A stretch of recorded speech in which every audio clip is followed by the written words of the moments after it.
Hello there. You have stumbled upon the Terribly Vexed Podcast.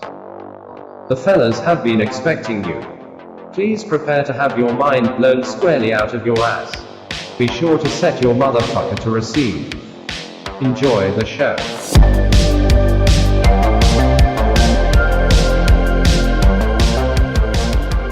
Welcome back to the Terribly Vexed Podcast. I'm your host, Joshua Branson. With me, Justin Perlioni. the other host of this fine podcast. Mm-hmm. We got a very special show for you on this fine evening, morning, afternoon, whenever you're listening to us. Yeah. Got a guest with us here today. We're going to be doing a little interview with a friend of mine, Kevin Hunt. Welcome. Thank you. There he is, right there. Now you told me what to call you. Your title. What do you mean to? What do you do here? So I'm a zookeeper of herps. Okay. Herpetology is a branch of zoology that just focuses on reptiles and amphibians. So that's a collective statement. Herps. I think that's what I'll refer to them. Okay. If that's okay. Herps. Herps. I dig it. All right. I like it. Herps. I like it. Okay. And you've been. Thing is, as long as I've known you, you have always had little critters, snakes, spiders, salamanders. No? No. Damn it. No salamanders. I've never kept a salamander. Is that legal to have those? I don't think it is. Maybe. I It's don't know. not All right. legal? I don't know. I don't know. I think you can have like 6, but I think it's to fish with. I think is It's bait. This Yeah, is you can get 6 allotted 6 to use as bait. Yeah. this is why Wow. you needed to come on, because I'm an idiot and this is not my area of expertise, and I did not know that. That's why you're here. Yeah. And this was actually your idea. This needs to be known right now that this episode was Kevin's idea. We were having a little conversation a few weeks ago. You said, hey, Josh, why don't you do an episode on, I guess specifically we were talking about animals that were thought to be extinct, but they're actually finding them again. Yeah. They're showing back up. Yeah. And Or maybe they were never gone in the first place, obviously. there is a name for that situation, and it's called Lazarus taxa is what it is. So anything that has been either fossilized and then discovered, or something has been lost to the scientific world for a big gap, Right. I guess is what they call it, Lazarus toxin. Yeah. Huh. Never heard that before. Sounds like that's a good band name. Yeah, I think so. I think that. Yeah. So that's what it's called. Lazarus toxin. Yeah. So you have It's taxa is the taxonomy, I guess. Oh, okay. It's short for taxonomy. Yeah. Gotcha. And so, where to begin? Yeah, where to begin? Bigfoot. Where do you want to begin? we can always. No. What are your thoughts on aliens? Go. Aliens. No, I'm just kidding. I always go to aliens. That's why I brought that up. But And Bigfoot. Right. this has nothing to do with aliens. herps. No, not at all. Yeah. Reptile. I'm pretty sure aliens. Well, Sasquatch isn't Could a be. herp either. He may have herpes. He may have herpes. You're right. I do get that in there somehow. Yeti or not, here I come. Oh, ho, ho. Oh, man. I had to get that in there. Well, you had your opportunity. You got to jump on it quick. Yeah. So I'm going to ask a question right out of the gate. You Do it. Zookeeper, I was told by Josh that you have worked with gorillas and apes. Is that correct? I did. I worked with them for about 5 years. Chimpanzees and gorillas, western lowland gorillas. They called you the gorilla whisperer. Who? Somebody. I think that was you. No, you told me No, that. That was. You lying asshole. You told me that. I didn't lie You about said, Josh, they call me the gorilla whisperer. They do. And I saw it in action. You were like, whispering to them. Yeah, when I went in that day, when I went to the zoo that day and you took me in the back and that one gorilla was mean mugging me. Yeah. I was just whispering to him. Yeah. Yeah, maybe. You lied to me. No. I I don't know who this I mean, guy it is. could be. All right, this is It could be. Did you always enjoy the idea of working with chimps? Because to me, that's a terrifying thought, to be in a room with a chimp. Well, yeah. When I got the job, I was not excited about chimps as much for the same reason most people wouldn't be. They grow on you. They're completely different. They're like the worst parts of humanity. Yeah. I rolled into a little furry ball. So the funny thing I always tell people, they can be just as peaceful and calm, just laying around or whatever, and it'd just be quiet.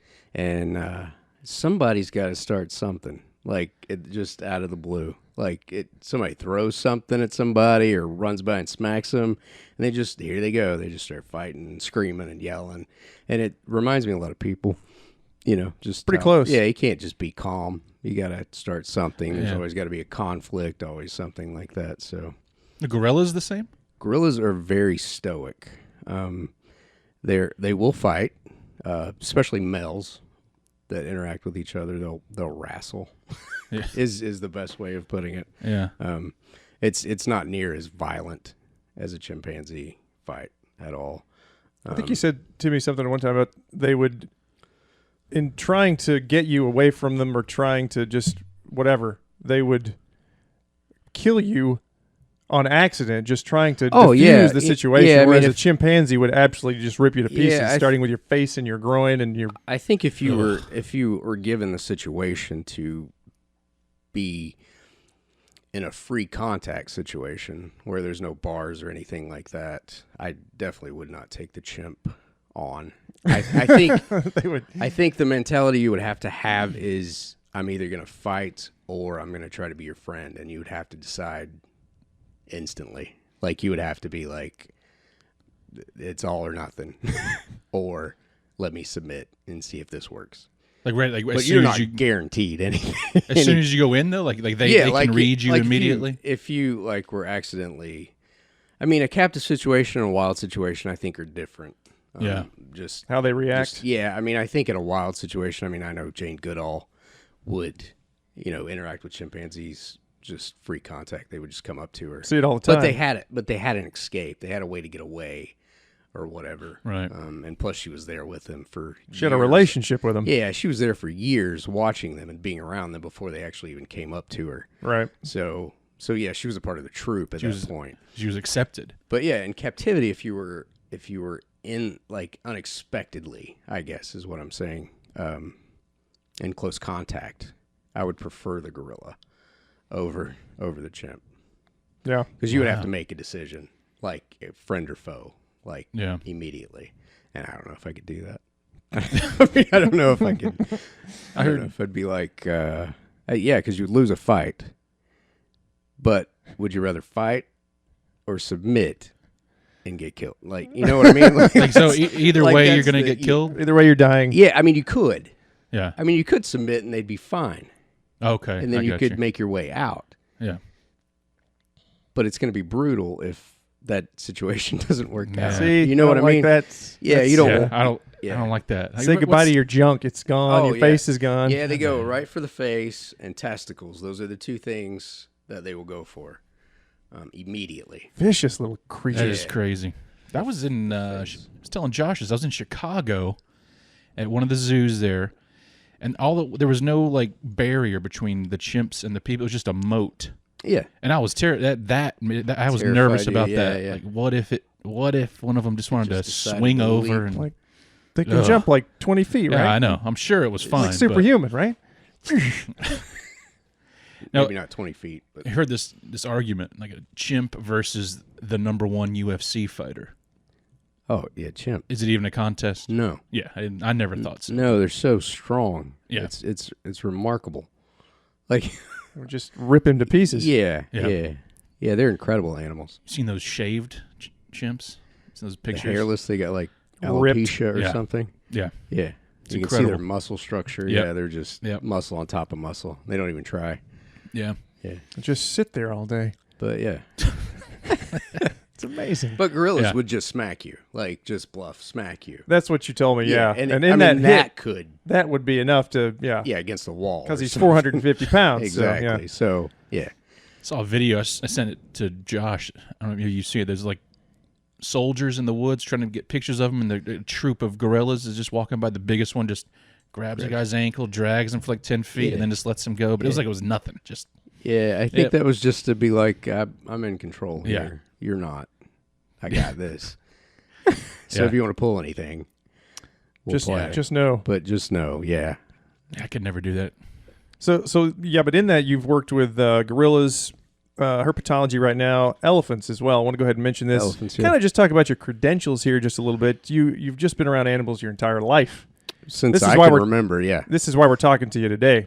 Yeah. Just because you know everything about everything. You worked with vets, you know lots of doctors, you've worked in zoos, you know lots of people in zoos all over the country. Yep. You've worked on one movie, at least a couple of television shows? Well, one television show. Okay. And that I can remember. Was Snakes?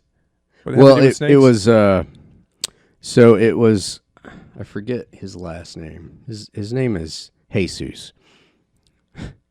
And he's a expert in anacondas is what his like. You went to a church, right? I went to a church, snake handling church, going up toward like the Blue Ridge area. Yeah, right before you get to Blue Ridge. I don't know the name of the church. I can't remember. But probably quite a few of them out there. So Jesus was there. Jesus was there. Get it? Jesus was there. Yeah. All right, go ahead. Sorry. And so so what they do is they drink poison, handle snakes. Yeah. Very simple people. Hey, watch it now. It's our fan base. Yeah.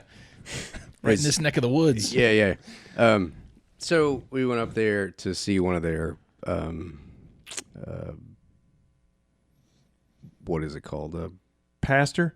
Well, I mean, like a demonstration. Cult leader? Yes. Oh, there we go. One of their sermons. That's what it's called. Yeah. One of those things. Yeah, one of those things. So I think they upped the ante a little bit because we were there, and we were there with... they cranked it up, did they? With Jesus. And nice. He was with National Geographic. They really... Had a contract with National Geographic, and I don't know how this became a show or what show it was or anything like that. Did you ever see it? Did it actually make it onto... I think it did. And you were just like, I guess, sort of a consultant to help out in the area of kind of knowing what was going on and where... Well, I think the guys that worked in reptiles at that point were like, we're going to go do this with Jesus. Would you like to join us? I was like, absolutely. I would love to see this. How could you pass that up? So the best bit was there's this guy brought out a scrapbook, which is incredible. One of the church members? One of the pastor, actually. So there was like a convention. I don't know the legalities behind it. I'm sure there's some kind of religious covering over this, but they have like allows them to do this conventions, like snake handling conventions. So they'll get together almost like a revival. Right. And he was taking some pictures of a revival that they had recently went to. And this wasn't just copperheads and rattlesnakes. This was cobras and gaboon vipers and stuff like that will kill you, absolutely kill you. The venom is so potent, it's ridiculous. The gaboon viper has huge fangs. It's the largest, isn't it? It's largest fangs, yeah, absolutely. Yeah. It's a big, beefy snake with a big head, packs a big punch. They're super slow moving, but when they strike, it's like you blink your eyes and it's over. They fill you full. Oh, yeah. And I've actually known people that have gotten bit, and their fangs are so large that the venom came out the other side of their hand, so they were not envenomated. They were just... And sometimes they'll do dry bites. Like snakes will bite, and it'll just be a dry bite, like a warning. A warning. They don't want to use... Across the bow there. They don't want to use the venom because they use it to subdue prey.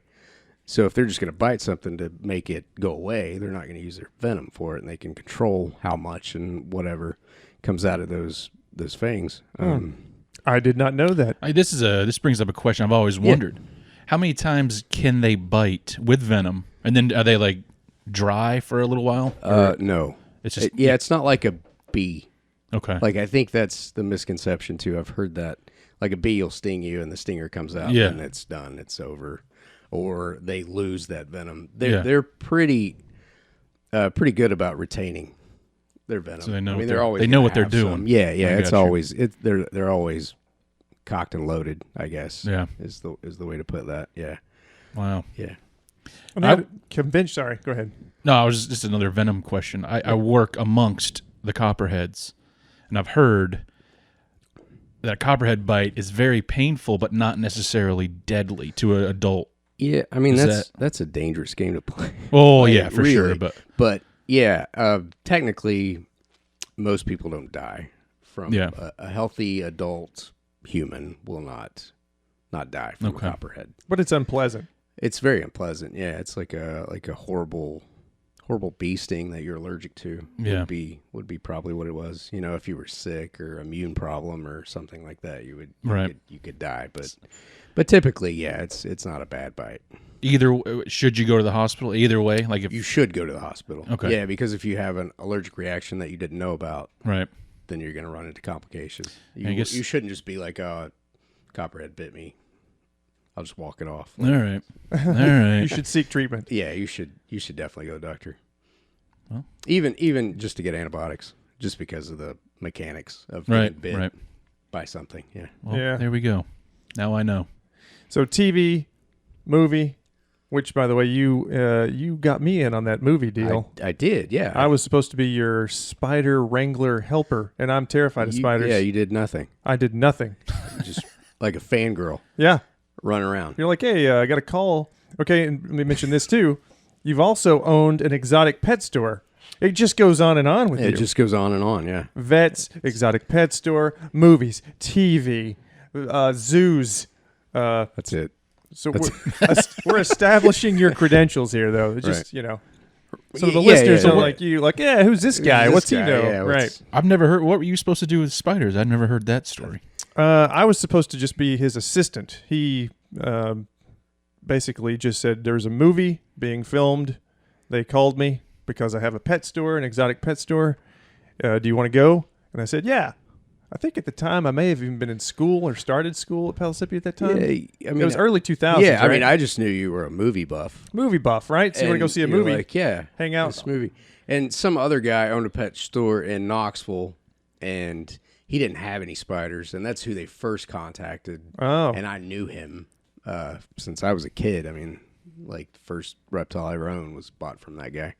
And he contacted me and was like, "This is the guy, the next guy in line. This guy's probably got spiders." I've still got one of your T-shirts, your Marvel Exotics T-shirt. I do. I don't have any. I burned them all. That's How long did you have that pet store, by the way?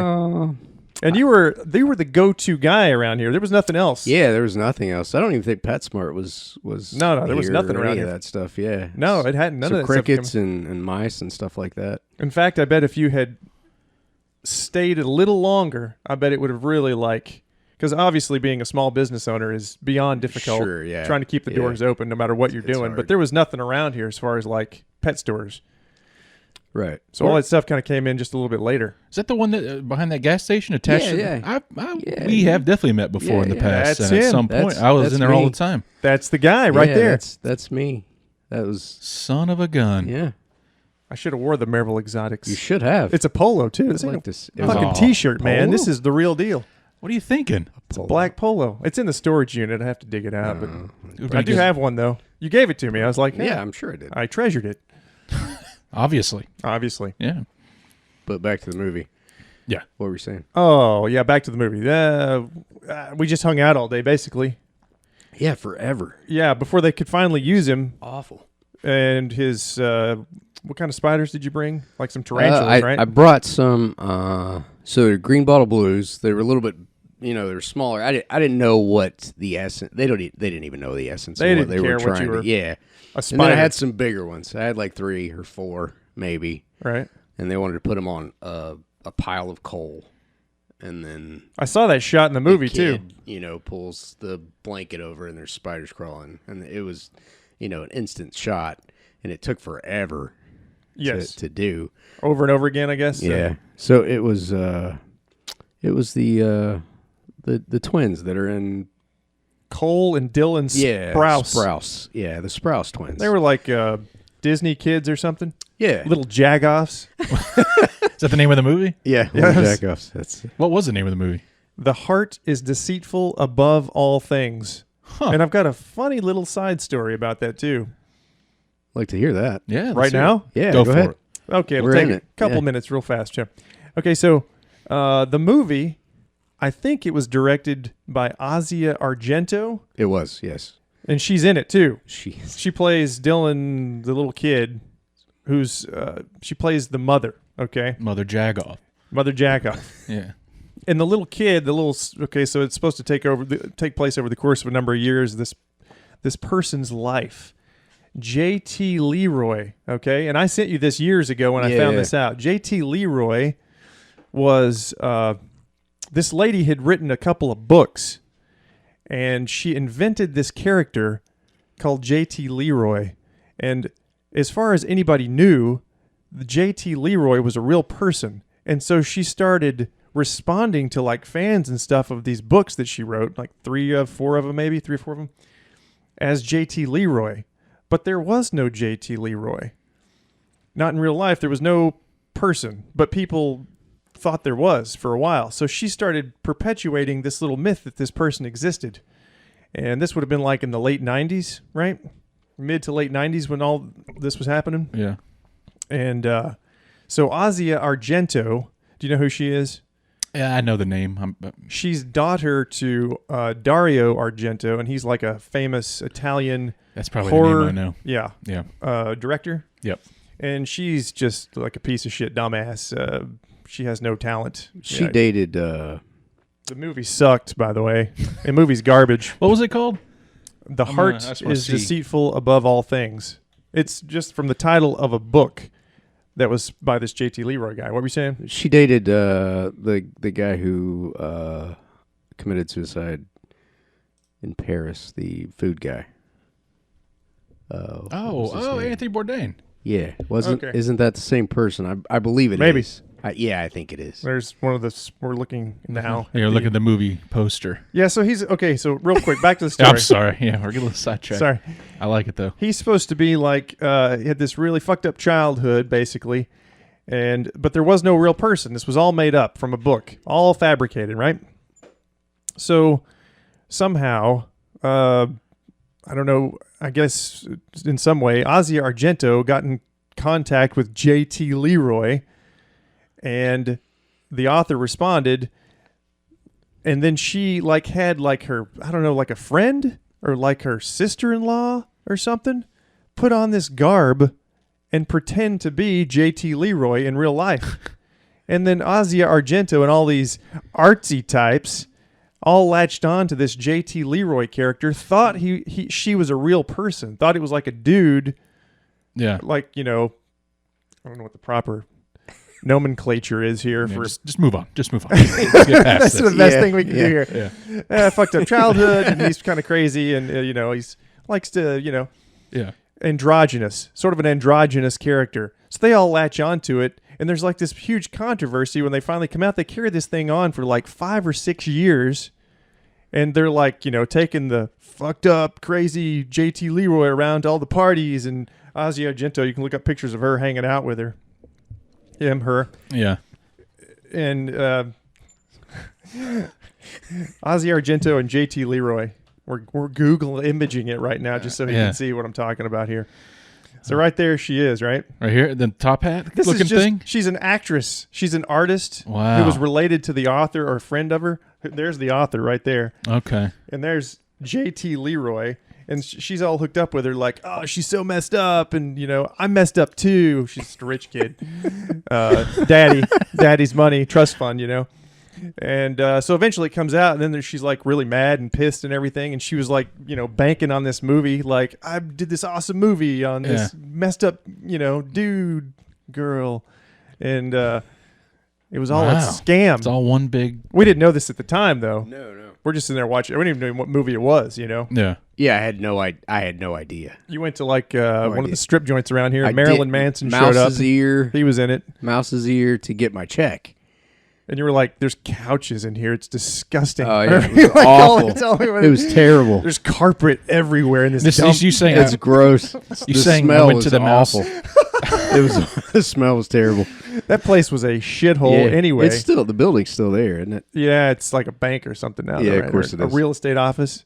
The mouse is here. But you're like, I went What around a- the back and there was couches and fabric inside a strip joint Yeah, it was so gross.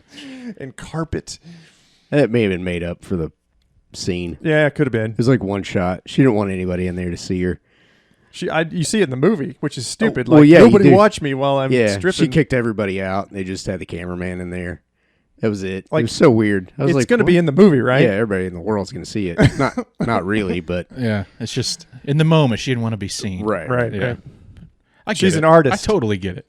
She's an artist. So she was pissed about that, though. She was mad because then they're like, sorry, I'm not real.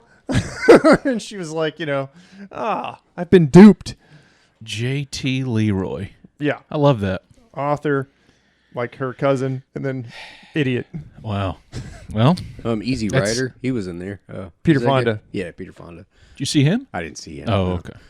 But he walked right there, and Josh was like, he walked right here. I Yeah. remember that. Peter Fonda. Yeah, Peter Fonda walked right They here. were all over Knoxville. That house was made up pretty crazy because it was supposed to look like a drug den, like a methamphetamine. Like They had blew all it this Sudafed, boxes all over the place. Yeah. It looked legit. Yeah. Not that I know one looks like, but Well, It's what you would imagine one would look like. we walked through it and everything to give us a little tour. Anyway, That's I think pretty we've cool. established your credentials now for the past 5 30, hours. 45 This is minutes. it, right? It's over. And Part we're done. 2. Part All 2 right. coming up.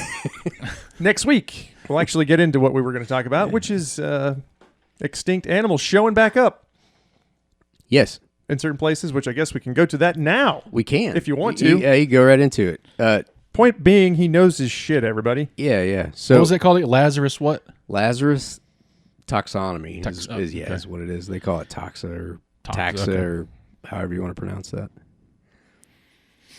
What were you going to say? What was I going to say? Yeah, I thought you had something. Yeah, I that thought you were about to. Oh, I was just consulting my notes here. Real quick, though, having said all that and established your credentials, we're going to make you our official Terribly Vexed podcast animal expert tonight on It's the show. official. Fantastic. So Can I get a shirt? I think every podcast, every show, every type of... They need a specialist, and you're going to be our animal Yeah. specialist. What do you Sounds think? good. You Sounds like good. that? Yeah, Good. it's exciting. You sound excited. There's no pay, by the way. Oh, Maybe one day. No insurance plan or anything like that. well, But just the honor. just the honor Yeah. of being here. Because, eventually at some point in this podcast, we're going to get to like Bigfoot, Loch Ness Monster, all Right. that stupid shit that you don't want to talk about. Yeah, I don't want to talk about it. But I will, because, yeah. because The nature of right. Terribly Vexed You don't have would like be, yeah. you can know these things from this educated standpoint and say whether or not these things you think they're possible. Sure. Which is that's as far as I need to go tonight with it. Yeah. Me too. You know what I'm saying? We don't Yeah. need to go into all the specifics of it, but I mean, you can I think our listeners would like to if you know want to. from somebody that would know how animals work, the animal kingdom. If they think something like, an 8-foot tall hairy beast could survive, live in the modern world, even though the Pacific Northwest is, Right. for example, just a huge, vast open area, But it's not just there. Though. forested. Yeah. It's even around here. There's sightings. Right. So Skunk what, ape. what is it? It's just the Ga- skunk ape, right? That's what it's called. I think that one's one in the, Didn't you in all the go to South. convention? We did. Like, yes, Oh. we did. And you're going to go with us. mm, Uh-huh. The next one. They have them Yeah. like, I think they have like 2 a year. twice now. a week. See, we should go to the Yeah. one in. We should go to the I one in wish. Florida. That seems like the cool one. Florida? Is that the big one down in Yeah. the Southeast? Because here? everybody that lives in Florida is perfectly sane and normal. So I think that conference will be filled. Yeah, with good with people. just- yeah. Good, trustworthy people in Yeah. Florida. It was in the heart of COVID too. When we were right in the trenches of COVID when that was happening. Yeah, it was rough. Even Josh said, "There's no way we're getting out of here without COVID." Because it was packed. Okay, Everybody masked shoulder to shoulder. All that No. stuff. no mask. No. No mask. Not that whatever. I I'm got not it. going to get into the whole mask thing, but No. like at the same time, even long before COVID showed up, I wouldn't be shoulder to shoulder. Still germy. Yeah. Like Yeah, of course. Gas pumps and stuff, get back in the car, put a little hand sanitizer on. Yep. Yeah, I did the same Normal thing. stuff. Absolutely. I think most people kind of do. Yeah. But everybody was coughing in there. Everybody was hacking. And, Popcorn, finger food. Everybody's just slimy fingers. It's gross. So we were like, I don't know if this is a smart idea right now, if we should just be in here. So they already had it once. Pictures? Did they have pictures of Bigfoot, skunk ape, whatever they call it? We didn't hang around long enough. We should have stayed longer, but... yeah.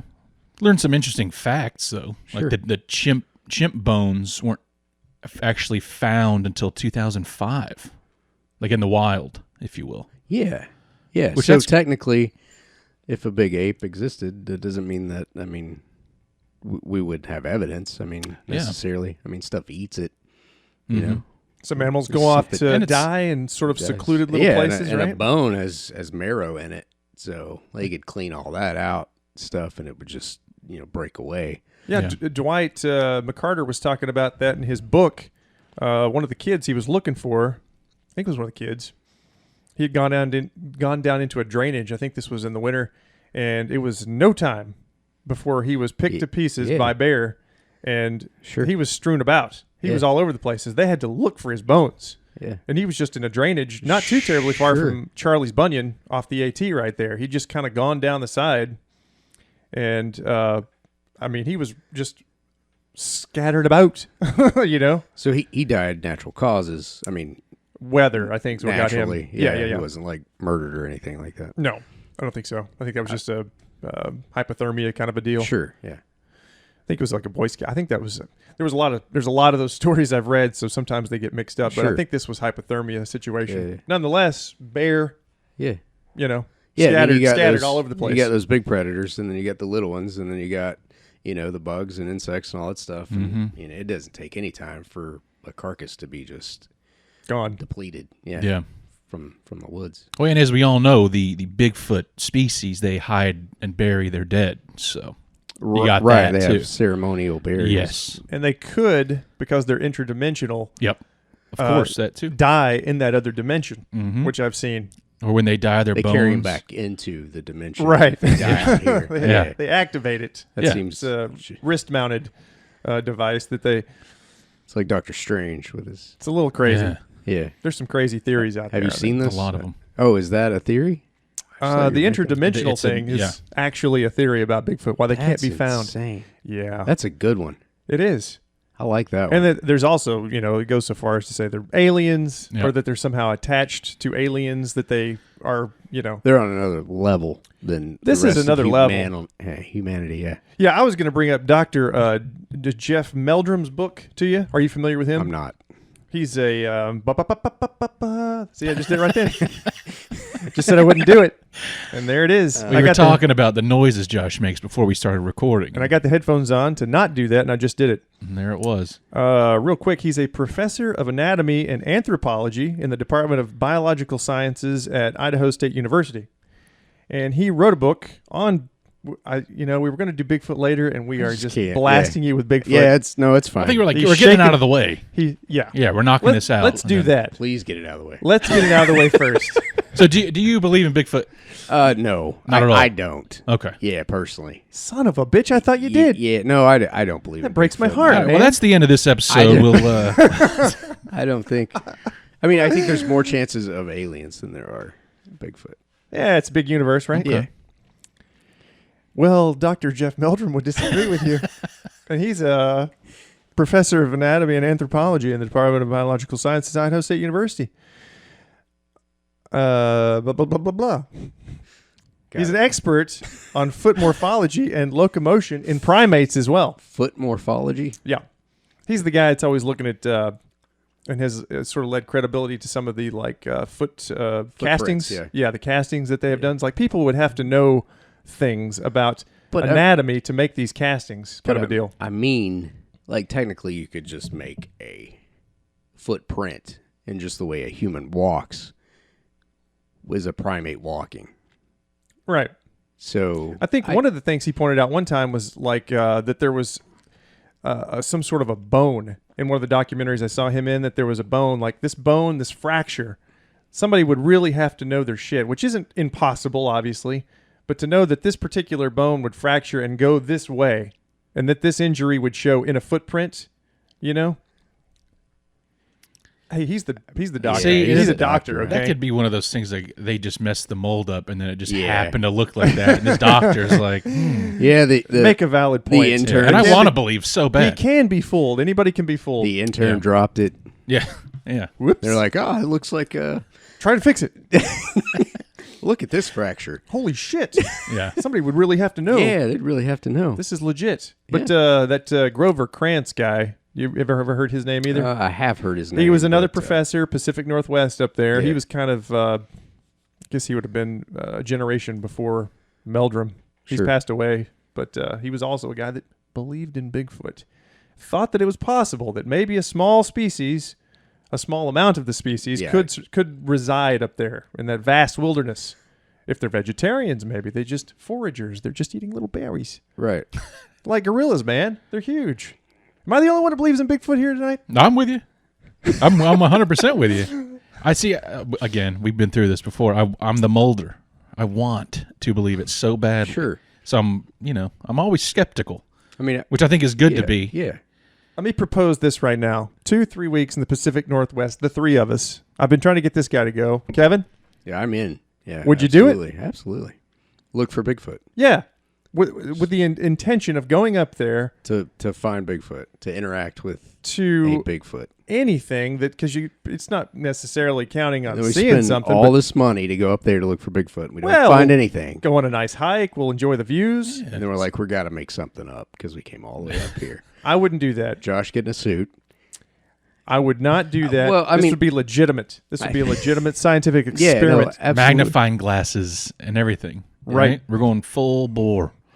If I heard something, I'd be happy. If I just heard some weird shit that I've never heard, what was the person screaming? Wasn't it like there was a body of one? Didn't somebody have a body of one at some point? There's always kind of crazy stuff. The most recent one that turned out to be a fake, though. Oh yeah, of course. I mean, I assumed it was. Yeah, a fake. What about the Patterson Gimlin film? Do you think that's legit? No. You think that's a gorilla suit? Yeah. Even thinking back on the time period and looking at like, Planet of the Apes and stuff like that. Look how cheesy those were. Those were not good-looking ape suits. And there are people like professors and people that have watched that and they say you can see the muscles Jeff moving. Meldrum, Dr. Jeff Meldrum. Okay, he's one. It's got boobies. It's a female. Teats. Yep. Yeah. That's a weird sort of like detail to like, let's make her female. Hell of a hoax. This is 50 years ago, 50 plus years ago, right? Yeah. Huh. I haven't heard all that. So, who can we talk to that you know that knows some shit about Bigfoot, man? Because that's why you're here. Really, let's cut the shit. Let's cut the shit here. All right. Yeah.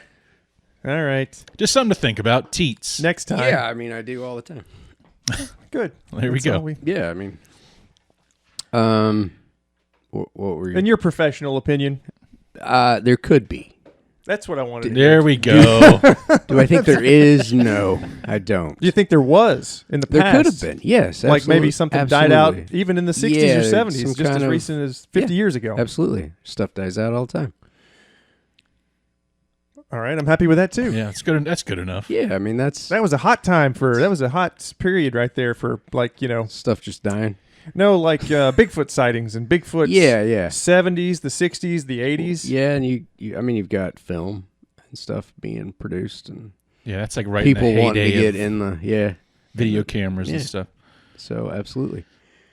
I mean, I don't know. Do you know where that started? Do you know where the Bigfoot started? Do you know Sasquatch? Yeah, like what? I guess that's some sort of Native American type. I believe. Yeah, so. I would think so. I'm not sure. Yeah, I'm asking you. I don't know. Then Yeti. That's another one. That's a whole different thing, really. I guess. Yeah, that's Himalayan. Himalayan big ape.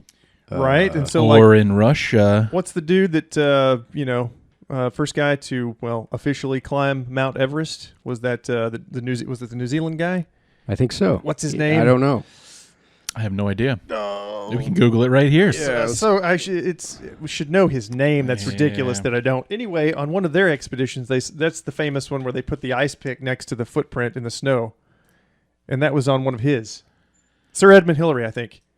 Yeah. Okay. It's weird. You looked at the computer right as it came up, but that's okay. I just popped my head. Oh, okay. Anyway, Their expedition, I think one of his expeditions, it's the famous picture where they put the ice pick right next to the footprint in the snow because they saw something that looked like a giant. Sure, a big giant Several. And I'd probably believe that before I would like a North American big ape. Something over in that region I of the world. I don't know why, but it just seems more reasonable or feasible. I know. Wasn't one of the temples had a hand or something, like a dried up severed hand finger, something from whatever. Yeah, one of the monasteries or whatever. Yeah, I've seen an old documentary where somebody goes to look at it. Yeah, and seems hokey. You'd think it really does. That's a tourist attraction. Sure, that's Gatlinburg. Yeah, and that's what that's the Himalayas. That's I guess I'm so skeptical about any of that stuff anyway. Yeah. Well, just keep. I think that's good. I think you got to be spark. Yeah, you got to be sure. Keep a little spark in your heart. Oh, I do. I mean, I believe in aliens. I'm on his side. Yeah. With that, let's not take sides here tonight, fellas. Fuck you, Josh. I didn't say. But do you believe in aliens? Yeah. Did I wait too long? Your voice went up a little bit there too. Yeah, you did pause a little bit. No, it makes more sense, obviously, because you're does. talking, a vast universe. And you would think that by now, something, feces, some kind of primate feces would be up there, or anything that somebody would have found something. Right. Isn't there one in Ohio where they found nest? I think some kind of nest that were together. I think that was the most convincing thing that I've seen. Yeah, and all those tree structures that they build and everything. These gorillas will build a nest. Where the hell was that? Where did that come from? Where the tree falls into another tree and they're like, "That's a Bigfoot marking." I know. Bigfoot did that. Yeah. If you go hiking, you see that all the time because in the woods, in the forest, there's lots of trees. Trees fall over. They do, and they all fall. Time. Like I saw one tree, it had to be 200 feet high, and it just fell over to another tree. And obviously, an 8-foot beast didn't just take that 200-foot tree and. Well, the ones I've seen, it's like there's like 5 of them stacked, and they're that'll happen too, and cracked, and there'll be this one tree right in the center that's got it kind of just opens out like this, and then this tree fell this way, and then for sure, mysteriously perfect, the perfection of made a teepee, of accident. Yeah, but I think is what happens with 50 trees around it. It's I mean, I would have to see some kind of like, I don't know, like fur or I mean, that's the thing though. As far as like physical evidence like that, you'd be like, we know mountain lions are real, but when's the last time you saw a mountain lion shit? But people have pictures of them. That's true, very true. But it's like it's a rare. Yeah, it's a rare thing, but they do. I mean, even and they're leopard. here. Which I didn't know they were here until you told me because you'd seen them on the trail cams that they have at work. Sure, yeah. Yep. But not many. There's not many around here, so you'll never see them. Yeah, very elusive. What are some other examples of that where that could be the case that we can sort of segue into the shit you actually want to talk about? Which is this what I want to talk about? Yeah. So I guess what I wanted to talk about. Right. Extinct animals that they're finding. Extinct animals. I think the first one that I'm going to tell you about is it's called Calicantho or Colicantho or something like that. It's what it is it's a fish that was thought to be extinct like 65 million years ago. There was the coelacanth too, right? That was another one. Is that what I'm talking about? That's not what I'm talking about. There's a different one. Maybe it is what I'm talking about. I think it's the same. I think they have a couple different names. It's the pronunciation, I guess. Maybe I'm pronouncing it wrong. Coelacanth. Coelacanth. I don't know. That's what it is right there. Yeah. I'm pronouncing it wrong. Well, the reason that I was interested in that, just researching some of this stuff, is because it's 65 million years and they had no idea that it existed. And then they just found it. They found fossils in a net. Assumed it was dead and been long dead, right? Is what the right. It had been dead. I mean, they found fossils of it, and then this just ended up in a fish market, I think. And then somebody was like, "This is a weird fish," and took it to and it's delicious. Took it to a biologist, and she didn't really know what to do with it. And then, am I supposed to eat this? And then they took it to an actual fish expert, and he's like, "Holy crap!" That was in 1938 when they rediscovered it after 65 million years. Yes, and this was like nice. Thanks. 1938. Yep. In a fish net. Yes. Grand scheme of things, that's pretty recent. Yeah. From 65 million years ago. That's why it was so incredible. because it was actually a fossil. They actually found a fossil that was alive. Huh. But the ocean, I guess, is so big, there's no telling what's in the ocean. Ooh, Right. that True. sounds Right? like Justin talking over here. It's very true. We're going to have some questions, I bet, about the ocean, aren't you? I got tons of questions. The bloop. The bloop The is bloop. a phenomenal question. What is it? It's What was it? It's a Bigfoot of the ocean question, basically, but we won't go there just yet because you got the real stuff, and we're Yeah, off this in is La La all- Land yeah, over yeah, here. I don't know if this is Woo Woo land. so. And We'll get there though.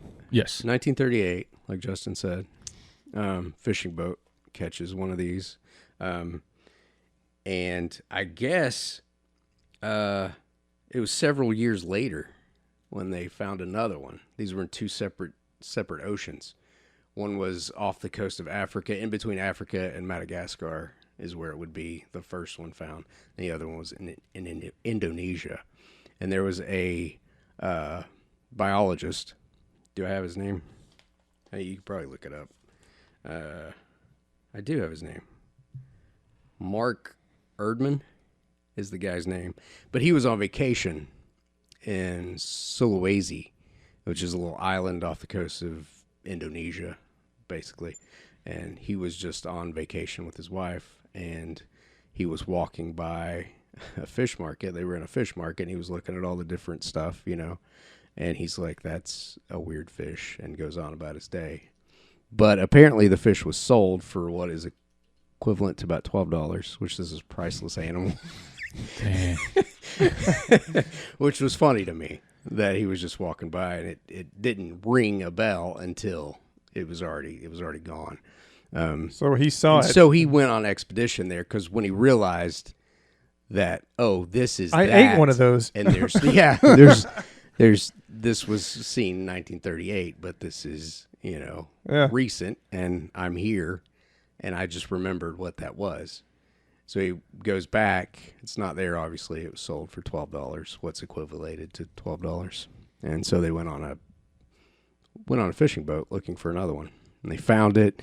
There was like this big controversy because he had the DNA tested somewhere, but before the DNA came back, the university that he sent it to already claimed that this was exactly what it was, and so they got the rights to it. And so he was like, "Wait a minute, this is my fish." And there was like a big scuffle trying to figure out what was going on. It's the academic world, it seems like. Yeah, right? yeah. I mean, it was pretty heated, I guess, for That shit shows up in toxicology. all over the place. Yeah. So he had to go through legal battles to actually get his name attached to this animal again. And then we now know that they live in the bottom of the ocean, basically. They live down there, and we've seen them, and we know that they exist. I guess they're protected now, obviously. Yeah. 65 million year old animal.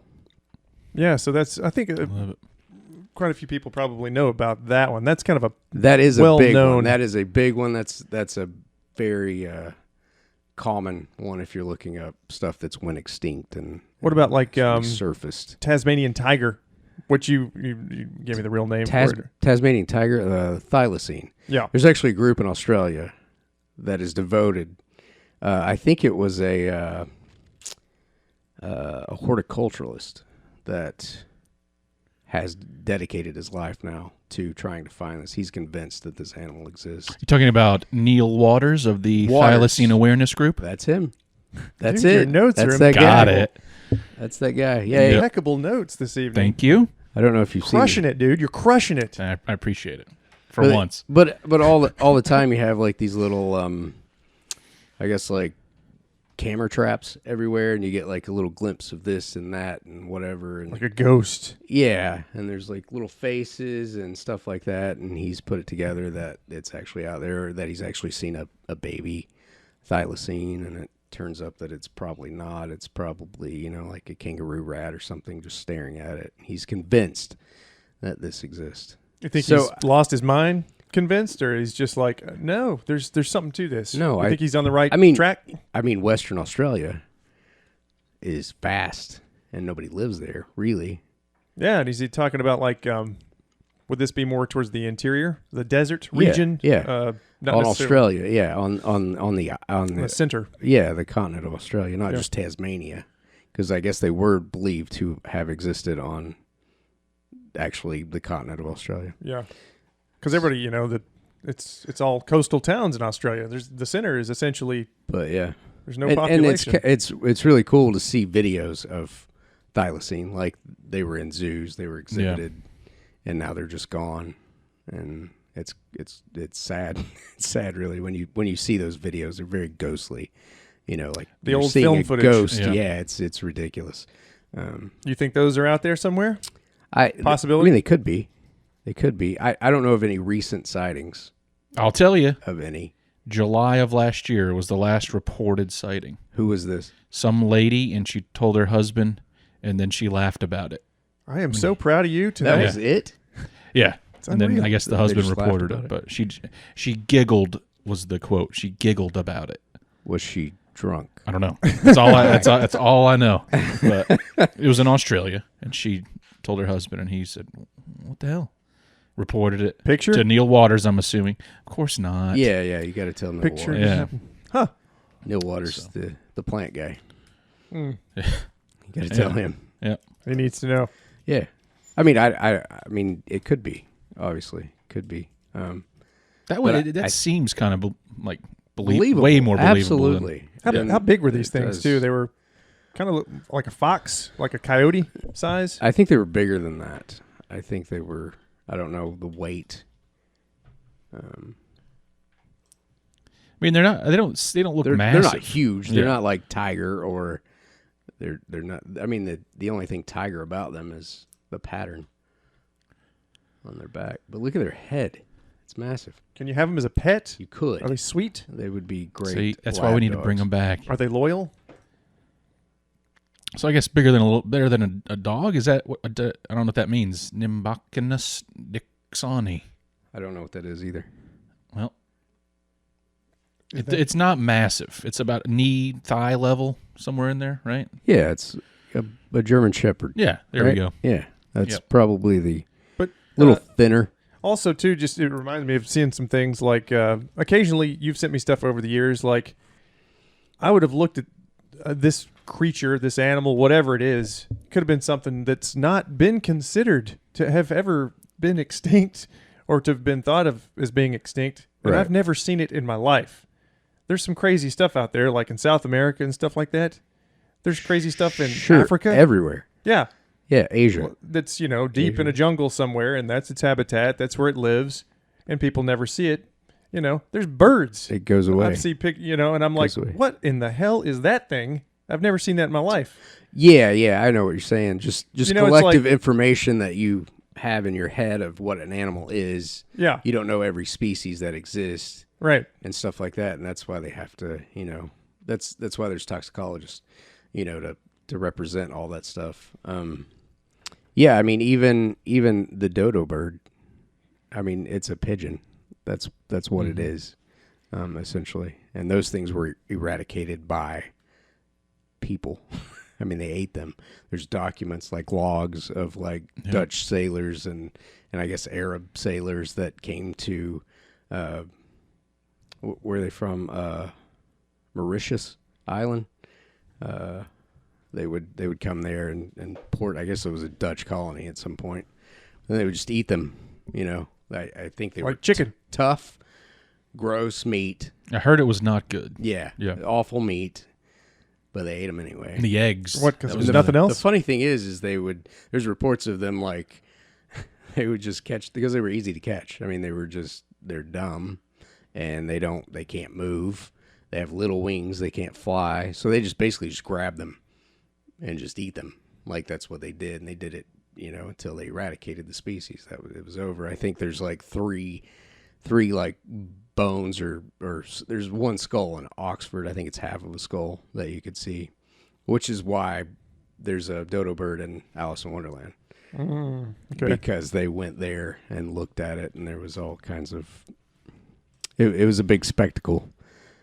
But yeah, I mean, basically it's just a giant pigeon genetically. Yeah, they did have those that beak though. Like just speaking to just grab one, I'm scared to get pecked by a chicken. That thing looks like it would take a finger off. I think that was the thing that they said was it would bite you. Yeah, bite you, try to get away, but then they would just we off it. real quick. Went down there to Australia in 2010. I saw a cassowary in the woods, and that thing scared the shit out of me. It was like looking at a velociraptor. Yeah, cassowaries are dinosaurs. They'll rip you to pieces. They will. That Most thing was dangerous bird in the world. staring us down as we're walking this trail out to the beach. Fast. Yeah, and it was just staring at us through the woods, and we're like, all right. We started seeing eggs. We saw eggs, like little blue eggs. Good. And that wasn't a good sign. No. Because I did a little reading before we went down there. Like, hey, they got this bird, too, that'll just, like, disembowel you. You're right. And there's one right over there. Yeah. We saw one standing next to the road, too. We're driving down the road. He was standing next to the road and just watching the car as we went past. Trying to wait to cross the road, you think? Or, like, going to jump on the hood of the car? Yeah. And break the windshield. Something from... Just tapping that one big claw like in Jurassic Park. they are very dinosaur-y. Yeah. They're super cool birds. Yeah. Yeah, so but like, there's some crazy stuff out there. There is crazy stuff out there. There's turtle species that they find all the time in Asia. That was one you were going to talk about too, right? Yeah, I was gonna say. So what I do for a living is actually take care of a collection of Asian turtles, and chelonians, which are the group of turtles and tortoises collectively together, are probably one of the most endangered species collectively of any vertebrate ever. A lot of it has to do with habitat loss and consumption by people and the pet trade. So a lot of the species that they know of now, they would find them in food markets. So there'd be people there, and they'd be like, I've never seen this turtle before. I wonder what it is. Either on vacation or something. Same way with, the fish. And just stumble across it. Yeah, they stumble across it and be like, well, where did this come from? There's one species that I work with. It's Cora McCordi. The common name, McCord's box turtle, Chinese box turtle. There's all kinds of different common names, but it's Cora McCordi.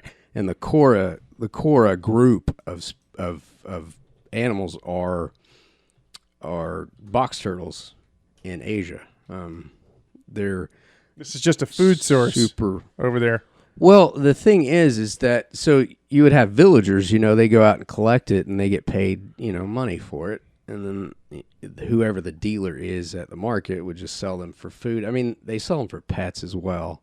I know the Japanese revere turtles. I mean, that's like good luck if you have a tortoise or a turtle in your yard or whatever. They keep them that way. They don't consume them. Chinese will consume them. They'll eat them for all kinds of different reasons. Dogs too. Yeah. Dogs, cats, anything that moves will be consumed. Especially if it's from the ocean. Yeah, and everything's magical. Has its own magical powers. Yeah. The McCordi was actually found, I think, in 1988 at a food market for the first time, and the person who found it was asking the dealer, well, where did this come from? Because I've never seen this turtle before. And he was like, well, it came from Guangxi province. This is from Hong Kong. So it would be, Guangxi is south, the very tip. I mean, there's a little island down there, but it's the very tip. And then it's a big province. And then right to the side of it is where Hong Kong is, where all the food markets are. And then he kind of rebutted on that and was like, it's from Yunnan. And so now you don't know where it comes from. Yeah. They know they come from Guangxi. There's little mountainous regions, and if you look on the globe, we're almost exactly on the equator side. So it's basically the same kind of climate. Yeah. It gets cold there in the wintertime and warm, hot even in the summertime. I don't think they've found them in Yunnan. There could be in Yunnan, but they did find them, I think, in 2008 in the wild, actually. And then a bunch of them were brought over for, say, like an actual ARC situation or a preservation group.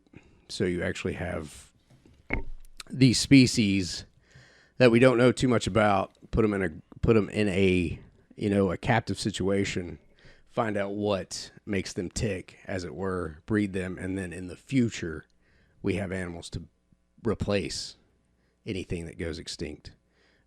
They could be, which is going to happen. They could be extinct in the wild right now as we speak. Right. We don't know. We assume they're not because there's no legitimate way of knowing it yet. There's no expeditions that have been out to look for those turtles. There's a group in South Carolina that's called the TSA. It's Turtle Survival Alliance, and they're the ones who kind of started all this like assurance colonies is what they're called. So different groups of turtles, tortoises are being bred in captivity. That one breeds fairly well in captivity. We don't really know how to raise the babies. Sometimes they look all goofy just because of the way they're raised. It may be diet, it may be humidity, it may be, how fast they grow, how much you feed them. Maybe we're feeding them too fast and their shell just doesn't have time to regulate, so it just turns out flat. It's almost like a flat. So they're kind of learning all those little details so we can get them to the point where they're perfected. So now that we have this group of animals, we can maybe at some point release them into the wild. And this is kind of what you're doing as well, though, right? Yeah, it's what I'm involved in. Pretty deep, actually. So we have most of the species that I work with are from either Asia or Madagascar. Madagascar has a bad time. Their tortoises are collected and used as food or pets. Madagascar is in a bad situation politically. I mean, the government doesn't care anything about their people. So these people hoard these tortoises because they'll get money. They'll get loads of money for them comparatively, and they'll send them to Asia either for food or probably more so pet.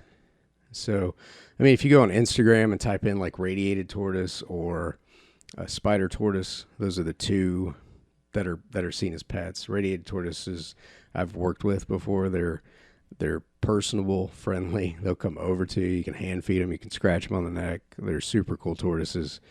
But those are the ones that get like, there was just recently, like 2021, there was a house in Madagascar that they realized that this guy was just hoarding tortoises in. So they went into this house. Like raided it? And there's just like tortoises everywhere. Like full. Like just full. So TSA raised the money to go over there to triage. Basically is what they did. They took the tortoises they could save and then would release them back in the wild once they got. And they have like trackers on them and stuff like that. So I think there's efforts to save species. There's obviously just a natural extinction of species. Either some species becomes better equipped to do something naturally than this species, whatever their niche is. They just kind of beat them out. Right. And then they go away. Dinosaurs, obviously, if we had dinosaurs now, that would be kind of hard to live with animals like that. Yeah. With us? Yeah, and you can't be like, but these animals, we've destroyed, like, just by eating them and tearing down their habitats and I'm starting to see a pattern here. Pets out of them. Yeah, it's absolutely most things. I guess in the last 10 years, last decade, there's like 160 species that have they're gone. Not getting them back. Black rhinos, gone. Caspian tigers, gone. Caribbean seal, that's probably before 10 years ago. But close. They colonized the Caribbean. Those are the only pinnipeds in the Caribbean. So pinnipeds are just seals and walruses. They don't exist anymore. They were eaten. Their blubber was used as fuel. Right. And then their meat was consumed to the point of just like the dodo. I mean, they're only on this little island, right? They have nowhere to go. They just come in there and eat them. Oh, they were just on one island. Yeah, they're just on this. I didn't know that. Island. Yeah, the dodo was just on a little island, and then the seal was just on one little island. Humans, I've never even heard of that seal. Yeah, we really do. I never heard that either. Yeah, like the redwoods when you go out there. to the redwoods of Northern California. The big trees. 95% of the redwoods were obliterated for logging. There's only 5% left. So when you see these wonderful pictures of the redwoods of Northern California, you're looking at what's left of that vast forest that we like, hey, look at those giant trees, been growing for thousands of years. Cut them down. Yep. Every single one of them. Yep. Get rid of them. And then they name a grove after themselves, like these lumber magnates, you know. They name it after themselves. Look what I left you all. 14 trees. Look how beautiful those 14 redwoods are. Enjoy. I made my millions off the rest of them, but you can enjoy that little path right there. Yeah, they planted a few along the way, though, I'm sure. Oh, I'm sure. Yeah. And in 2,000-3,000 years, we'll all get to enjoy them again. Yeah. Yeah, and humans just reproduce and build so quickly. Like a cancer. Nature can't. Yeah, it's a disease. Yeah, Yeah, for sure. I've always said that individually I love people, like just talking to them and stuff, but collectively... Horrible species. It's a disease, yeah. Yeah. And It's very parasitical, our existence. Yeah, it is. And we don't give much back. We're all narcissistic. I mean, we don't nobody really thinks about, whatever. I think one of my favorite quotes is from Muhammad Ali, who said, when you realize that it's not the deer crossing the road, but you crossing the forest, that's when it clicks. Like, that's when you're like, oh yeah, of course. Because people are like, we're shit. This deer hit my car. Yeah. Well, not really. I mean, it sucks, but these elephants are destroying our crops in Africa. Well, they were kind of here first. Yeah, they were kind of here first. It's kind of theirs. They destroy everything. Well, they're big, and this is their continent. Right. Yeah.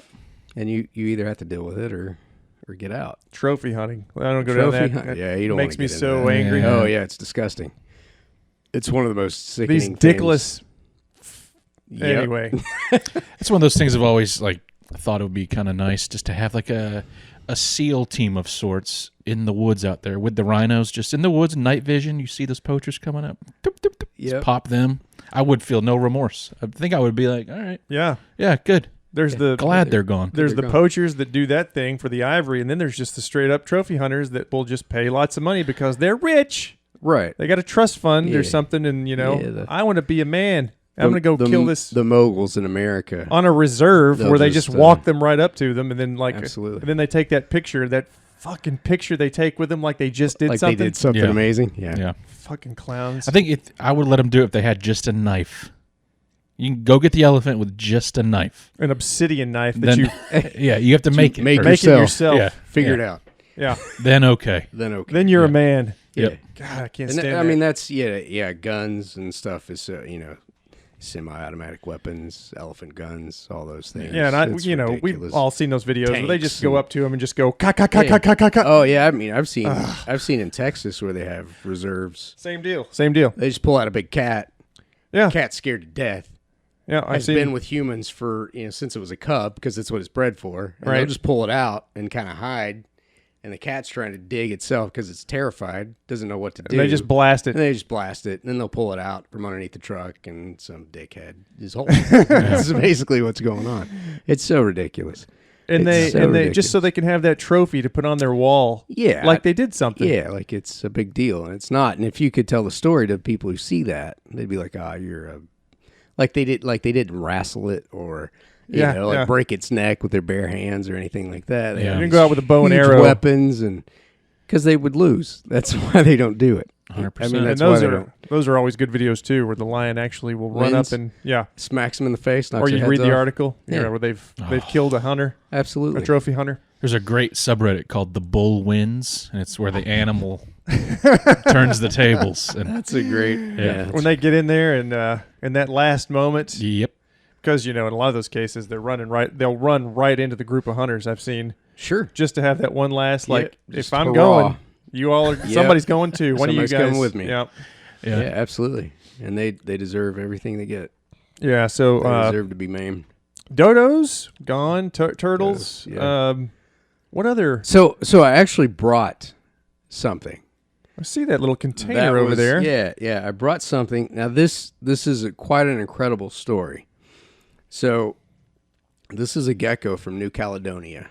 And New Caledonia is an island off the coast of Australia to the east side. it's got a lot of different fauna on it. This specific species is Rhacodactylus ciliatus, and it was thought to be extinct. It was discovered in like 1800s, 1888 or something like that by a French explorer, and that's a French colony, the New Caledonian Islands, and then it was lost. Thought it was extinct. Thought it was gone. Had been declared extinct. In 1996, I believe, is when this animal actually was brought back. I think it was discovered in 1994, but it was brought back to the U.S. about 1996 or whatever. But in the 2000s, this thing exploded in popularity in the pet trade. Now it's everywhere. You can buy these at PetSmart. People breed them. They're easy to hatch. Literally, if you get eggs, you can hatch them in a fire or in the freezer. Like it doesn't matter. Like their will to live is crazy. But so the island that they're found on is called Pine Islands, or the Isle of Pines, or something like that. There's just these huge pine trees and little trees along the edges, and they actually live in the little trees or whatever. But they're gregarious, and when the fruit rots, hit the ground, and they'll actually lap it up. And they're actually seed depositors, is what they are. They're almost a keystone species, so they actually transfer fruit seeds around. But highly venomous, right? Highly venomous. You're going to let it out. You're going to take the top off. Extremely aggressive. And they can fly. And they grow. Holy shit, that thing's pretty... They get real big. But these, I mean, kids have these as pets now. They're just everywhere. Thought they were gone forever. Now you can get them at PetSmart. Now you get them at PetSmart. And Justin's about to have one in his... It's an incredible story. In his house here. Look at that. So yeah. That is wild looking. They actually do have tails. A lot of times they'll lose them. Oh. Uh-oh. It's on the floor. Josh, go ahead and grab him. Should I get that? Yeah, it's over there. I don't want to move my chair. Uh-oh. Gecko on the loose. Oh, it's over. Shit. All right. Well, that was the last one that existed. All right. Josh just let it die. Oh, he's over here. He's over on Justin's side. Oh, he's under the chair. Like a dog. I don't want to roll him over. I'll move. I'll pick him up. Okay. Stand by one moment, everyone. We're having to pick up this little critter. Is he tailless? He is tailless now. His tail came off. Like just within that little moment? No. Oh, okay. Previous to this... So even when they hatch out as hatchlings, sometimes they'll lose their tail. I don't know why. I mean, obviously, most lizards will lose their tail because they're frightened. They drop it, it moves, predator grabs it, and then the lizard can get away. Grow another one. And then they'll grow another one. Well, these guys don't grow another one. When they lose it, it's gone. Huh. It's over. But there's a lot of them that lose their tail. I mean, it doesn't do anything. It doesn't hinder them in any way. They actually look like little bulldogs. Yeah.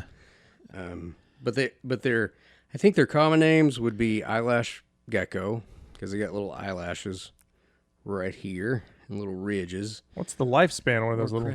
They don't know. The ones that they brought over are still alive. When was this? So probably 30 years. Probably 30 years. What? Is probably their little lifespan. guy? This little guy. They get a little bit bigger than this. This is kind of a juvenile. They'll get a little bit bigger. Look at that. But yeah. I'll post some pictures of these Yeah. on our Instagram. Yeah, for sure. As I promote this For sure. podcast. And I'm in the sure next week or so. most people have seen them if you go in a pet store. Yeah. I mean, they're very popular pets, but it's an incredible story. Yeah. Most people probably have no idea what the story is behind that. Yeah. That it was they really thought to don't. be extinct. Yeah. If you say that they thought that this was extinct, they'd be like, no, they're everywhere. They're literally everywhere in the pet trade. They're easy to keep. They actually make a diet. They've actually Jumpy little guy. They are, yeah. They are jumpy. Rambunctious. They're super jumpy. What kind of a terrarium is it? Like one of the tall ones, like they climb around? Yeah, and arboreal. Stuff? Okay. Set up, with tropical. They actually eat a diet of, like, it's powder. They've actually somehow, like, made it like dog food. Like, you could just mix it up. Powder, just mix up with water. Oh. Put it in a little dish, and they'll eat it. Wow. It's got all their vitamins and nutrition. You just in have it. one? I have 3. What all do you have? I was going to... I know ducks, dogs, cats. So I have no ducks. This is your personal. This is at home. Yeah, at home I have Ciliatus. One son, one wife. I have one son, one wife. Okay. That's it. 2 dogs. I have one wife as of now. Currently. 2 dogs. Two dogs, 2 cats. I have. You had ducks when I was there one time. I did. One of them, the last one, got attacked by a raccoon or something. I don't know, but it's kind of a sad story. Your raccoon? No, not my raccoon. Okay. I brought the dog out. Lucy. Lucy is a English Mastiff.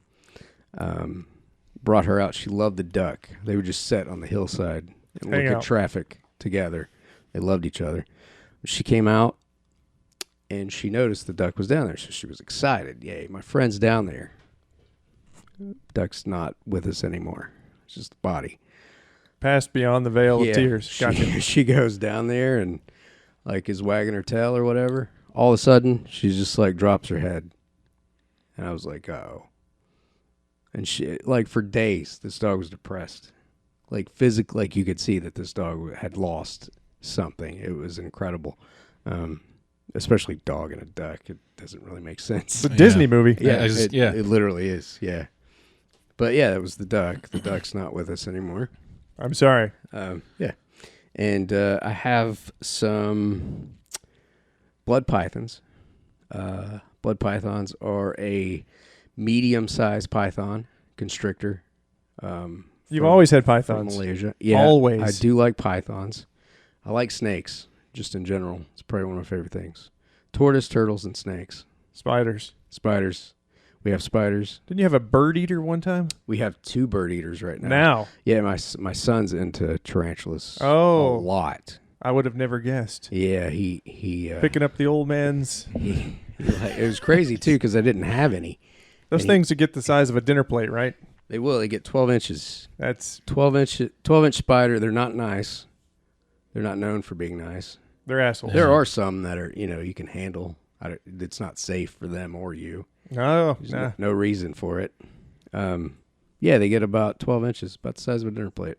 What do you feed them span when they're that big? In captivity? They'll eat roaches and crickets. Okay. You could throw like a dozen crickets in there and they'll consume them all at that size. No mice or live feedings or anything like that. I don't like that. See videos of people throwing live rats in with snakes. I had a needless suffering there. I don't. That's not fun. Yeah, I had a ball python and I threw a mouse in there and I watched. It was like right up against the glass. The mouse's eyes bull, and I was like, I'm not doing that ever again. I felt so bad for that little guy. You'd like seen it and assumed perhaps that was the way you're supposed to do it. Because it's, right. Yeah. A lot of people that's do. the way they do it in nature. Yeah, and so nature's brutal. What I do sometimes, if it's a baby that's just hatched out, sometimes the only thing that triggers them to feed is something that's alive. Movement. So sometimes you have to. Like a T-Rex in Jurassic Park. Right. Yeah, exactly. Mission's based on movement. Yes. Right. And they put the goat out there. And they put the goat out there. He doesn't want to be fed. No. He wants to, be a T-Rex. Right. Sorry, I always had to bring this down into the... Sorry, guys. I was trying to think of another quote to follow that, but I couldn't. And you're a Jurassic Park guy. I know. So, yeah, basically they come in like packages of frozen. I've seen them before. You thaw them out. I think I saw them in your freezer. Yeah. And I was like, what the hell is this morbid shit you got in your freezer, man? Sometimes I'll put out rats and I don't have time to feed them that day, and I will wrap them up in a bag and put them in the refrigerator because it's meat. That's what it is. Right. And nobody in my household likes that. At all. I wouldn't think so. But yeah, I mean, it's just it's very odd living with as many animals as I do, but completely normal at the same time. But completely normal. Yeah, I remember we would go when my son was little. We would go to different people's houses, and he would like lean over and be like, "So where's their snakes at?" I'd be like, "Well, most people don't have snakes. Where are their spiders?" Like, what? I'd be like, "They probably got a dog or a cat if you ask them." It would be a very just barren place without. Yeah, but it was a novel idea that you didn't have. Yeah. A lizard, snake, something crazy because he wanted to see it. Something exotic from Costa Rica should be in his house. Frog, something. Yeah, you got something. Nope, they're just normal people. They don't have time for that nonsense.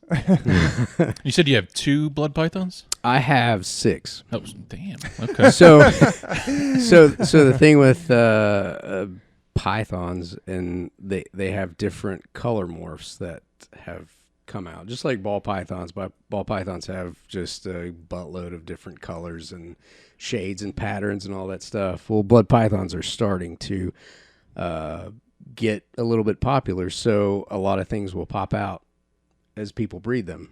I've got one that's a golden eye. It's called a golden eye because it actually has a golden eye. They've got a so that's a codominant trait, and if you put 2 together, you will get what's called a magpie, which is a completely white blood python. It's a super cool snake. And what people don't realize is that some of these snakes go for thousands of dollars just very easily. Like, you could sell them. So that's just starting, because blood pythons are notorious for not being nice, and most people don't want to deal with them. There you go. That's the magpie. I like that. That is the magpie. Pictures online right now of the snake that you just described. Yeah. So and they're little pricks, is what you were saying. I mean, I think what happened in the past is they were being kept like a Burmese python or something else similar. So they were being kept too hot, and they were just agitated. They're being kept too wet, too hot. People think, Malaysian rainforest, it's got to be hot and muggy and gross. And I think they were just agitated. Not saying that they won't bite you. I've been bit several times by my pythons. I remember over the many years I've known you. Yeah, and it's very normal. It's a very normal thing at the house. Yeah, for me to just come out and wash it off. Stepped on one time or something. It went through your foot. That was when I was a kid. Yeah, I was a kid. We go back a ways. Yeah, I was a kid. I was outside and stepped on one, and it reached up and grabbed my hand. Yeah, it was the first time I ever got bit. I don't even know how old I was. Well, and 5. What kind of snake was that? It was a black rat snake. Oh, okay. Yeah, it was. I have those up at work occasionally. I want to just grab one, but I'm always afraid I'm going to get bit. I know it. Does it hurt bad? Pick them up. It does not. It doesn't look like it, but it's just the thought it's of it. Very like little getting bit. Yeah. Yeah, it's very. It's like little pinprick. It's like a bunch of them. But their teeth are just little. Damn chair. Sorry. It's all right. I heard it. Remember the Halloween special? My chair was 10 times worse. Oh. Okay. Yeah. Sorry. But I have noticed the wild snakes. It's like it's the fight or flight. They either just tear ass out of there, or they curl up and are ready to go. It's like so. Yeah. I never know what to expect with my hand reaching down and. If they're heated up, they're obviously going to be more active. Yeah. And bite you. If they're a little cooler, you can typically pick up a black rat snake without it doing much. Water snakes that we have around here they will bite. They go off like machine guns when you grab a hold of them, just like all over your arm. Just be a big what kind of mess. snake are you referring to? They're Nerodia. We have water snakes. A lot of people say they're water moccasins. We don't have water moccasins on this side of Tennessee. Huh? Yeah. So they're not water moccasins. We just have rattlesnakes and copperheads. We were swimming in the lake one time, and you went up underneath the bank. Do you remember that? And I was like, what the hell is he doing? But I've seen you do other crazy stuff, too, where you've gone under boulders and stuff. Yeah. Like a lunatic? Sure. Hey, there may be a rattlesnake under there. Right. I'll be back in a minute. Yeah. And you just climb underneath the boulder. And I've seen him do it. Get nothing. And the bank on the lake thing, though, is like, where the water's washed it out and you can kind of go up underneath and there's all this overhanging. Yeah. I watched him just go up underneath all that crap and just climb up in there. God. What are you doing? God, they call that herping. Yeah, they call it herping. It's herping. That's what we do. I've tried it here and there, never in depth, but I've never found anything. Lifted up the tins and the roof stuff. It's typically when you're not looking for stuff is when you find it. Yeah. Yeah. I was loading up some like fireplace wood, and I picked it up. Copperhead right there. Something right there. Yeah, of course. Yeah. That's the way it works. Had one rattlesnake up there where I work, and it was awesome. Very pretty snakes. They are. Yeah. What? They killed it. Unfortunately, I would not participate in that, but they did. I felt horrible. That's no good. I know. It's no good. It's no good. But you don't want it biting one of the special people that frequent that place. Yeah. Then you got a lawsuit on your hands. It was down in their area, too. Oh, their area. It was their area first. Yeah, I agree. I 100%. Yeah, I hated We're in being agreement there. Yeah. But I got to hear the rattles for the first time. It sounds like a hornet's nest. Yeah. It's crazy. It's impressive. And the movies make it sound like one little... It's not like that at all. It's a whole bunch. Yeah. Yeah. It is impressive. Yeah. Yeah, we went to Blue Ridge looking for specifically rattlesnakes. And so what they'll do is they'll all go out on like a ledge, like a rock face where the sun comes down, and they'll all just be like basking out there or whatever. And we found an area that was a rookery, which is where a bunch of females come together and have babies. Somewhere there, we thought. But you got to go up underneath like some brush and stuff to get out to it. So we were like all crawling down, like going. We got out to this rock face, and the last person was like, "There's one right there." We all just like went right past it. Nothing. It didn't make a sound. Just watching. It's incredible. Yeah, quiet as a mouse. Didn't even see it. Camouflage is amazing. Yeah, this thing, it was in leaves, and it wasn't like there were a bunch of people. Somebody saw it randomly somehow, so they called and we showed up. But there were people all around it. It was just calmly. Yeah. I was in my head, I was like, just go, get out of here. Yeah. The shovel's on the way. Unfortunately, people are terrified of snakes. Yeah. It's very unfortunate. Snakes are cool. Super cool. I agree. Do you have any other examples of species that could still exist that are out there that they've just recently discovered? Could exist.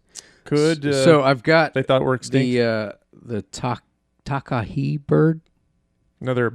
Have you all heard of the Takahi bird? I have not. So it's like a big chicken, is what it looks like, but it's from New Zealand, and New Zealand has just extraordinary fauna, flora.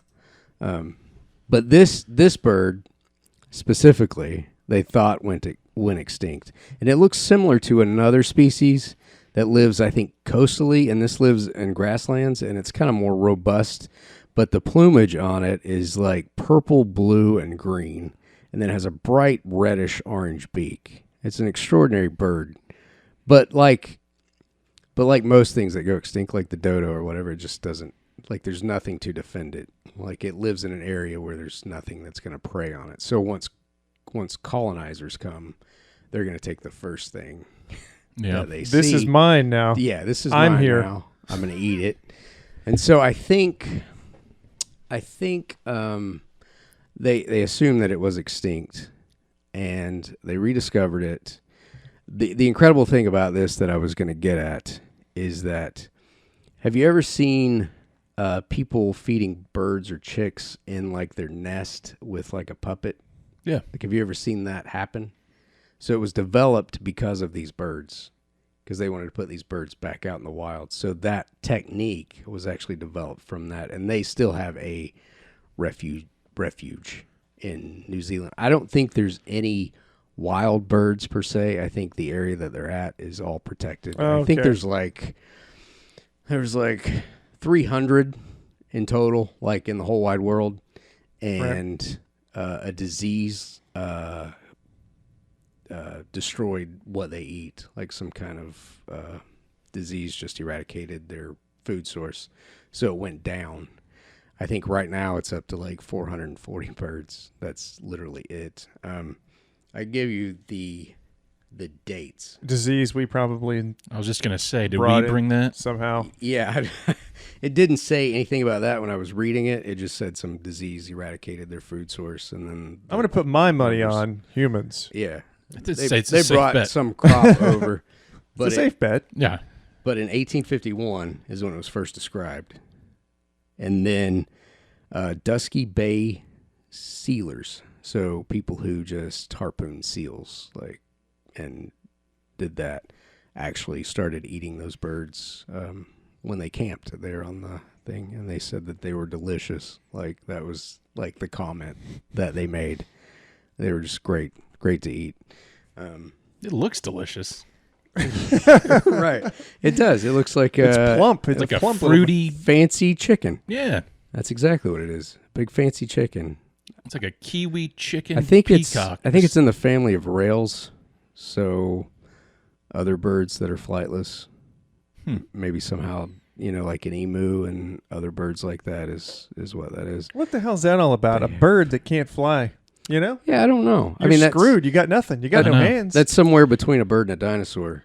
Like that's where they're at. Kind of some kind of not got there yet. I wish we could get there or something. Yeah, we're kind of sitting ducks here. Yeah, Kiwi. and that's exactly what they are. Kiwis are the same way. I think there's a parrot, a night parrot. It flies, but it's not. It doesn't. I think there's only been 4 ever seen. That's another one. New Zealand. What is it called? A night parrot. One that they think is extinct or close to it, or it's probably close to it. Maybe I think only 4, 5 have been spotted. I think there's only 4. They're just like little. They look like parakeets. Yeah, little parakeet. Yeah, but they stay on the ground, low on the ground. And another thing about these animals is that they're, it may just be the fact that we're just now starting to expand, unfortunately, to these places, and now they're being discovered. They were always there to begin with. Further still, one explorer seen them and documented it. Oh, that one's gone because we haven't seen it in a while. But we live over here on the coast where everybody lives, and then now we're starting to expand out, and then we see, birds like this. The Carolinas had a parrot, like an actual parrot, like existed in Carolinas. You know that? I've heard about that, yeah. but I don't know anything about it. But I haven't heard that. The last specimen was on exhibit at Cincinnati Zoo, and it died as well as the passenger pigeon. And this isn't not a Go ahead. It's not anything. It's a the tractor. The Venus flytrap. Isn't that native to the southeast somewhere here? Could be. I was thinking that it was. We have carnivorous. I didn't know that was yeah, here. Absolutely. I think it's native to somewhere in the southeast Pitcher of the United plants States. and all that stuff. Yeah, like just saying, I didn't know that stuff was there. Like that, I didn't know there was a parrot in the Carolinas. Right, and passenger pigeon and stuff like that. Yeah. That's a cool bird, and that's gone. I mean, that's so like they think. I mean, it probably is, but yeah, they think it's extinct. I mean, it's been extinct. Wow. But I think what happened is, so Europeans came over here and colonized down this way, and they thought they looked good in the ladies' hats. Oh, so they would just kill them and pick their feathers and put them in their hats, and so we did that. We did a lot. We do these things for great purposes, though. The reasons are always hats. Yeah, pretty hats. Yep, belly full, all that good stuff. Yeah, but Josh, I'm just looking up your Venus flytrap fact. They're only native in a 75-mile radius around Wilmington, North Carolina. Wow, that's crazy. I knew something. Yeah, I did not know that. Something. I didn't know that. That's what these podcasts are for. If you can pick up one tangible little piece of information, you brought a lot. But that one. Yeah, that's a good one. I didn't even know that one. That's going in the trailer. I didn't fully know it myself. I just thought I'd seen that somewhere. Heard it. Yeah, which is what I do sometimes too. All these facts kind of merge together. If you're reading this crap all the time, you're like, yeah. Did I actually see that? I don't know if I did. That sounds too good to be true. Probably not. Plus, it looks more like a tropical Central American type, Venus flytrap, for example. Southeast Asia. It wouldn't be here. Like Yeah. Jungle. Absolutely. But this is a jungle. Yeah. A lot of people don't know that. I mean, I guess they do, but it's true. It is a jungle. We get more rainfall here than like the Pacific Northwest. Oh yeah, absolutely. It's rains crazy. All the time here. It's a rainforest. Yeah, it's they get the drizzle, whereas we get the downpours. It's constant. We got the Appalachia. Lakes and mountains and different climates and anything in the Appalachia in this region that's specific to this topic, things that have disappeared here that could actually still be running around. Skunk ape, probably. I would say. I hate to take this back off the rails again, but that's. I just feel like the Bigfoot thing is just money making now. Like it's like nobody actually cares, even if it exists. I mean, it's the thing about the Loch Ness monster. Like I was reading Loch Ness. Let's talk about that for a second. Water. Let's go to water. So I was reading something about that. So the BBC invested a lot of money into like an excursion out to this huge lock, and they had like 600 ultrasonic, blast in the water to see if there was anything under. Was this Loch Ness or something else? Yeah, this was Loch Ness. So they wanted to find it, and somebody's like, we're going to find it. We're going to put everything that we got into finding something, whatever it is down there.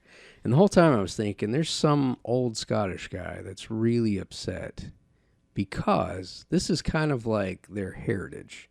So if they have this big team of people coming in to tell them that it doesn't exist, like, I think that's terrible.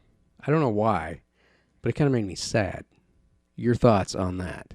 Like, should we go to so much to find something like that, or should we just leave it alone and be like, let the legend live? Let the legend just go on. Yeah, because it's more valuable as a legend to those people than it is actually finding it. Because what are we going to do with it? Kill it and eat it. People are going to Put it come in a zoo. in droves. Yeah. They're going to cut it up. Yeah, destroy it. Study it. Well, that's kind of what I think about, like the Sasquatch too. Like, I don't want them to find one if it does exist, because they're just anything that's going to happen from there on is going to be bad for the species if it exists. And that's really why the Loch Ness thing's been around for a long time, though, right? It's at least it's been hundreds and hundreds of years old. This was like a doctor on a vacation, and but it goes back. One. Yeah, I mean, it goes back. Yeah. Same with the Sasquatch and the Native American myths. All that they have those culture where they talk about and that maybe stuff. Something like telling the kids just not to go down to because they're scared that they're going to drown, or they don't want them to wander off into the woods. There's a big hairy beast down there. There's a big hairy beast, or there's a big, whatever. I always wonder about the myth and legend, though, that maybe there was something to that. Sure. Something. And they took it from something somebody actually saw, or at some point in time in the distant, Oh, there's a dinosaur bone. I forgot the dinosaur's name. Look up dragon skull dinosaur or whatever. You think this dinosaurs are still out there? Dinosaurs. I don't. Draco Rex. There are. Yeah, I think this is it. But the skull of this thing, imagine finding this. Look at that thing. As a person, just digging it up. Wow. I mean, does that not look like a dragon? It does. Like, where would that come from? Like, what would you think as a human? If you dug that up, you're like, what is this?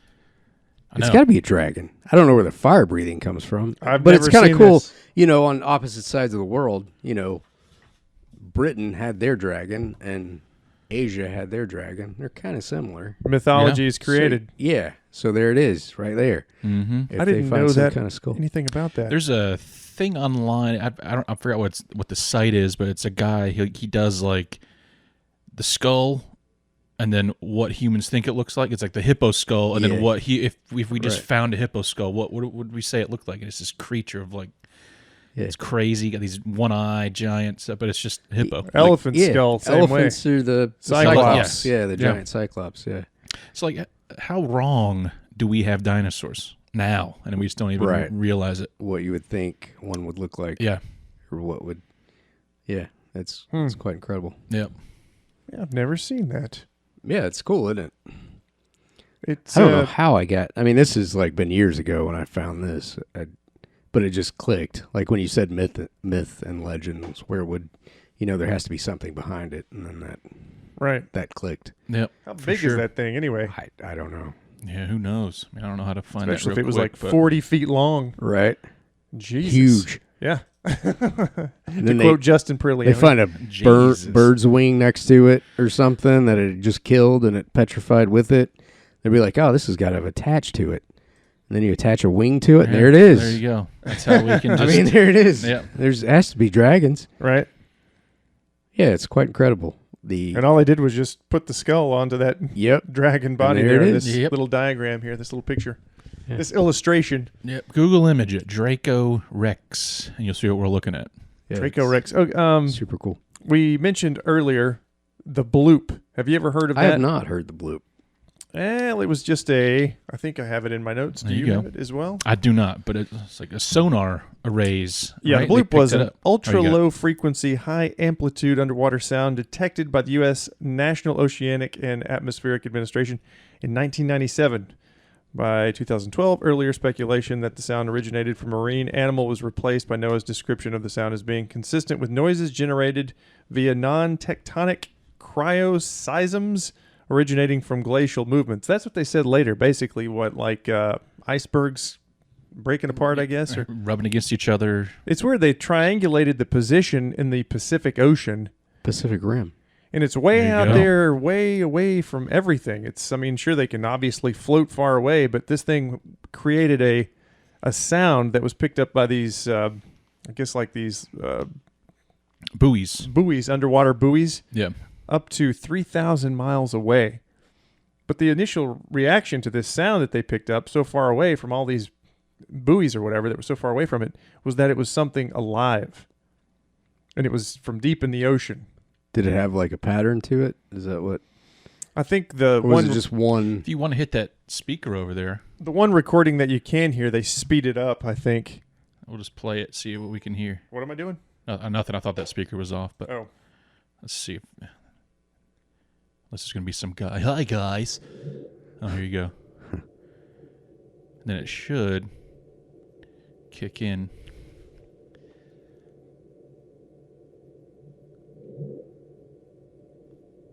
Oh, boy. It's unimpressive, but the fact that it was picked up.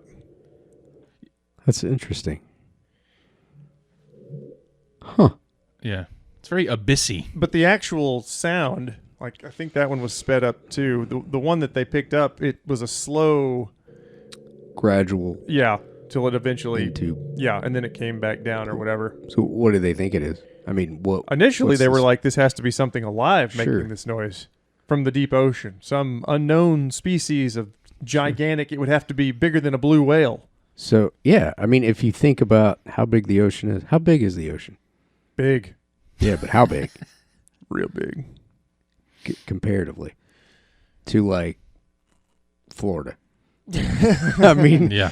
You know what I mean? Yeah. Like, yeah. Obviously, there could be stuff that you have no idea. For sure. And it stays away from land completely. And then the more technology that we have that we can pick up stuff. This is the Kevin I want. This is the one that believes in Bigfoot right here. This is the one that gives me some hope. Yeah, I mean, I always have hope. I'm not that skeptical. I just feel like people get their hands on just money making and, we've lost Destroys what it it actually is. Yeah, especially with YouTube. Sure. You can't trust anything you see or hear now, it seems. Yeah. Podcasts. Yeah. But yeah, I mean, what's the deepest part of the ocean? Is it the trench? Marianas Trench. Yeah.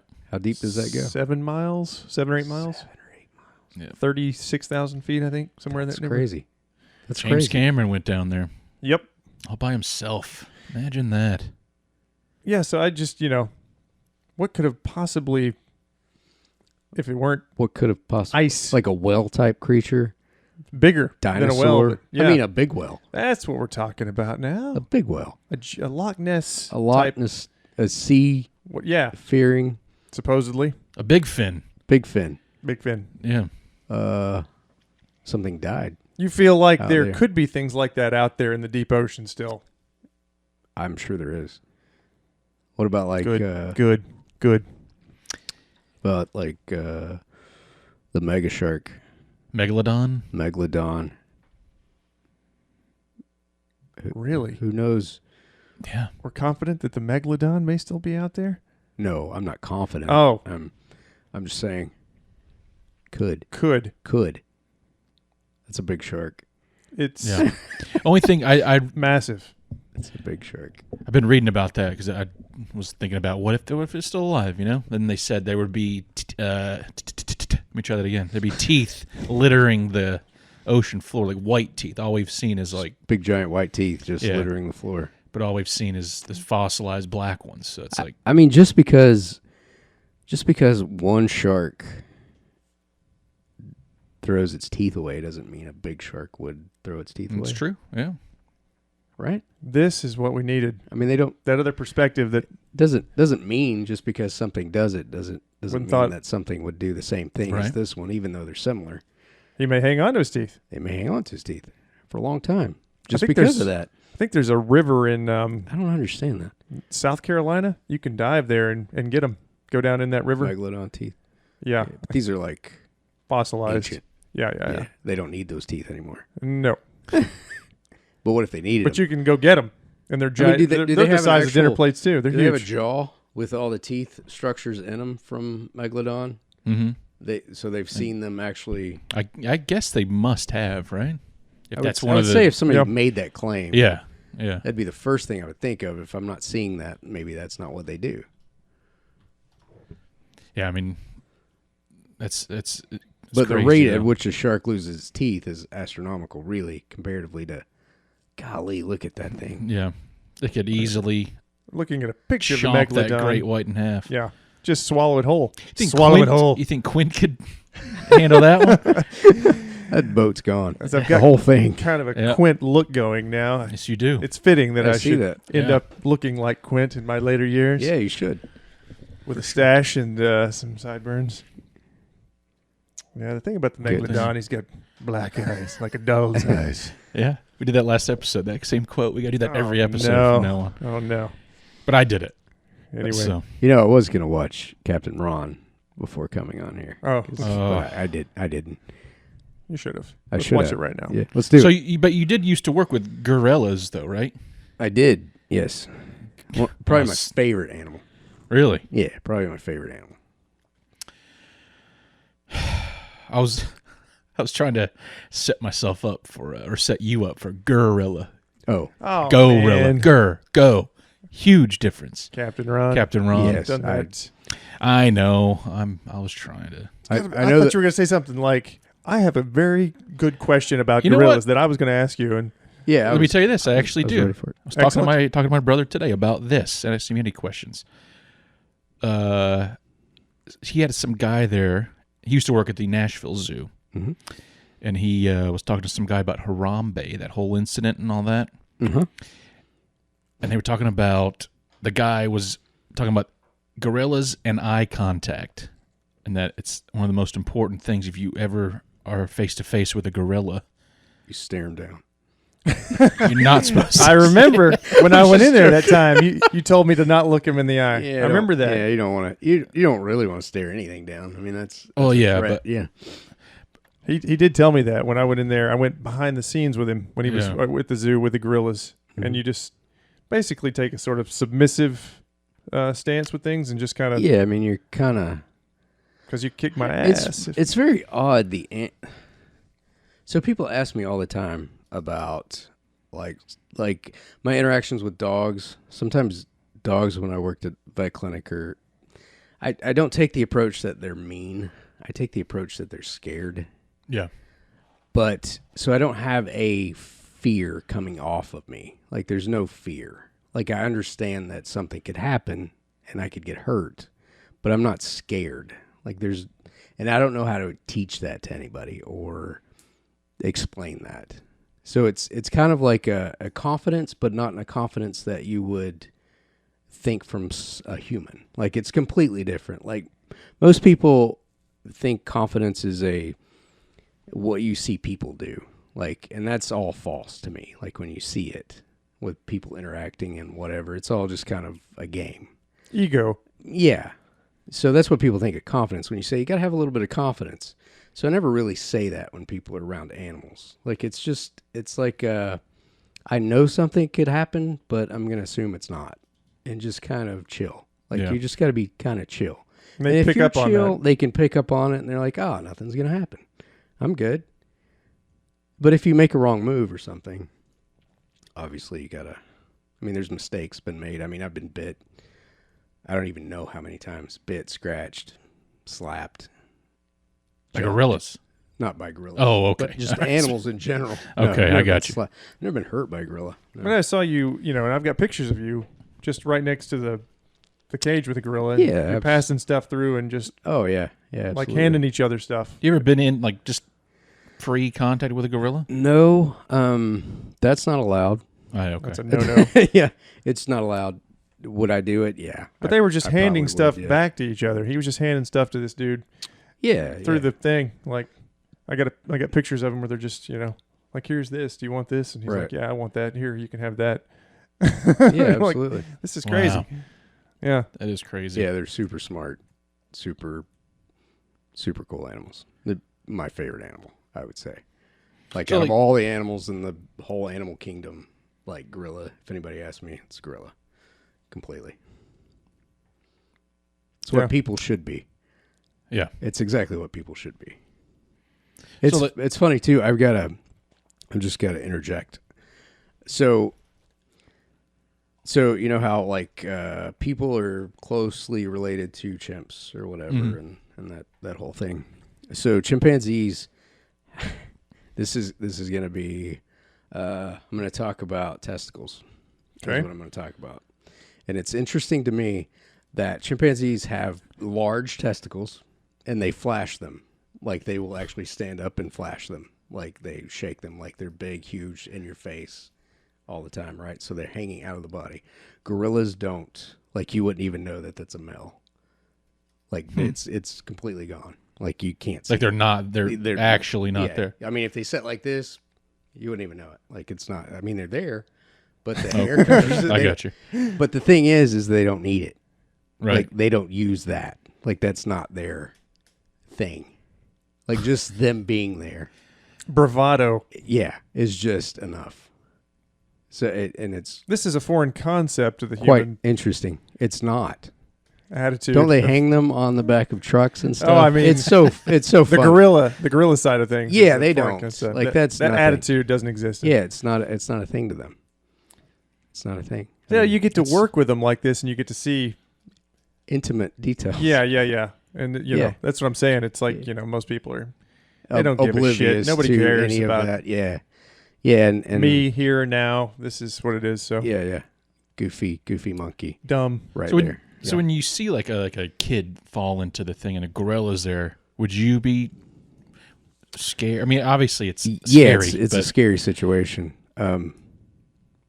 That's a great question, and one that I've thought about.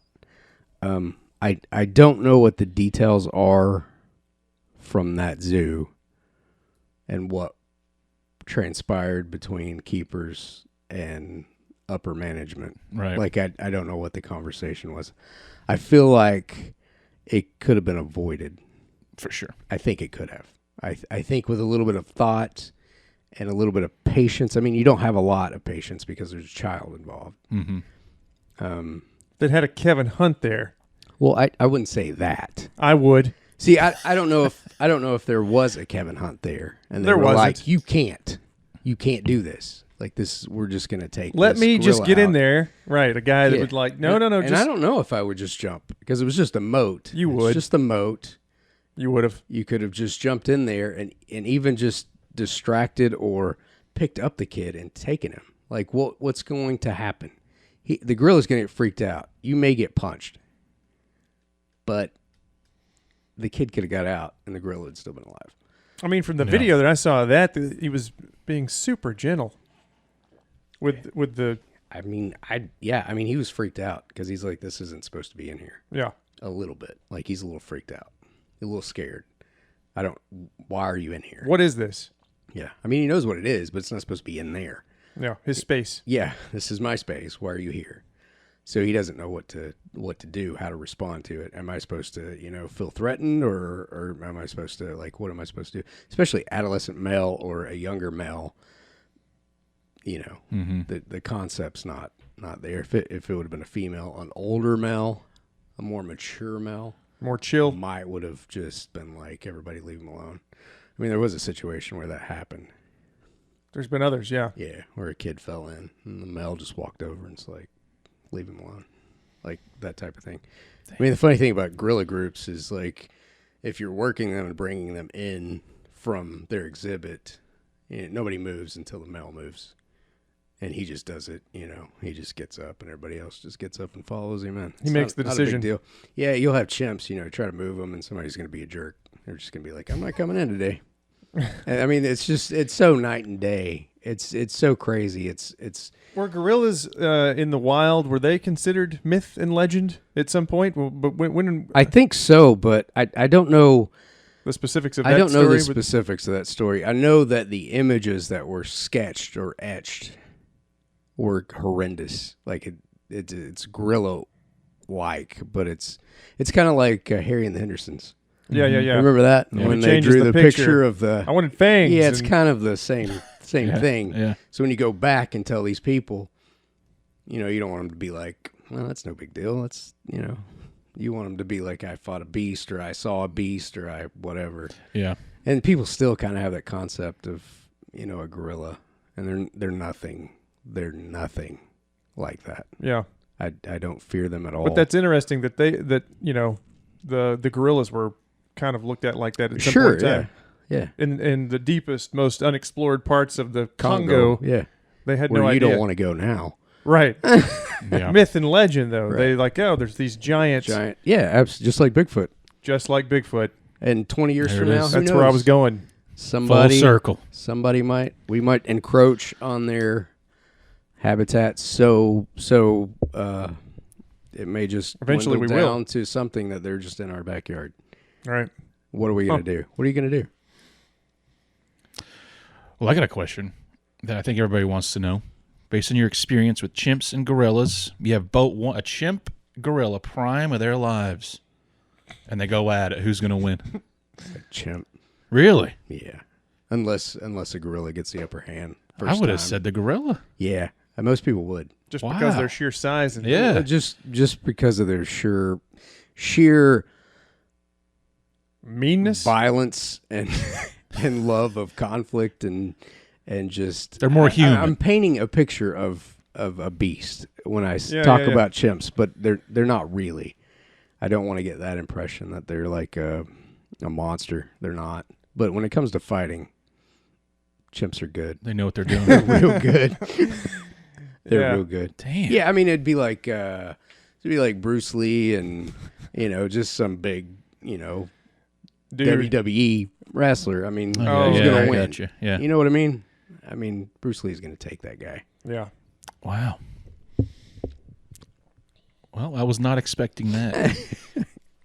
Yeah, just because, their gorillas are so huge. They're Yeah. so huge. Yeah, they get just one good grip on that chimp, just throw Yeah. him around. Snap but I that guess, neck. But I guess not. Yeah. Well, anyway, you want to close it out before you? Do I? Yeah, we've been going for quite a while. Yeah, it's about 2 hours. That's a solid episode, I think. Yeah. You think it was Your good? friend does not. Your friend won't even listen to this. No, Who? you. I won't listen to it. Nah, I might. you will. It's probably because I'm on here. It's probably why I won't listen to it. But No, I meant the guy that you said an hour's too long for him. Oh, Remember God. that? I told him already that forget that 1 hour. Yeah. That it can't even possibly, especially with the I- time that we get to do these. You Sure. never know. Yeah. well, I we're gonna do the next once one. you start talking about one thing, it just Goes into the next. it goes into the next For sure. and all that stuff. So I guess we'll I like it. from there. We'll good. just Yeah, we'll call it an episode Yeah. and welcome you back anytime in the future. yeah. We can do this again I'll come sometime. back anytime and talk about animals, Bigfoot, Bigfoot, Just big chicken monsters, chicken monsters. chicken monsters, Yeah. big snakes. Yes. Love it. Well, all thank right. you very much. You're Yeah. welcome. Thank you, Thanks Kevin, for having me. for doing this. We really appreciate it, man. Anytime. All right. Well, Want to close us out, Justin? this has been the Terribly Vexed Podcast. The usual. Go to iTunes, do all that jazz. And we still have the 2 prizes up for grabs. Remember that? I do. What are they? I don't know. The Dyatlov Pass Notes, Right. signed by me and you. With a little bit of coffee on them. A little bit. And the Lost Diary of Admiral Richard E. Byrd. You want these things. Come on, people. I mean, I don't know why you don't. Just go to iTunes, rate, review, subscribe. Simple. See y'all next time. All right. Bye. Say bye, Kevin. Bye, Kevin.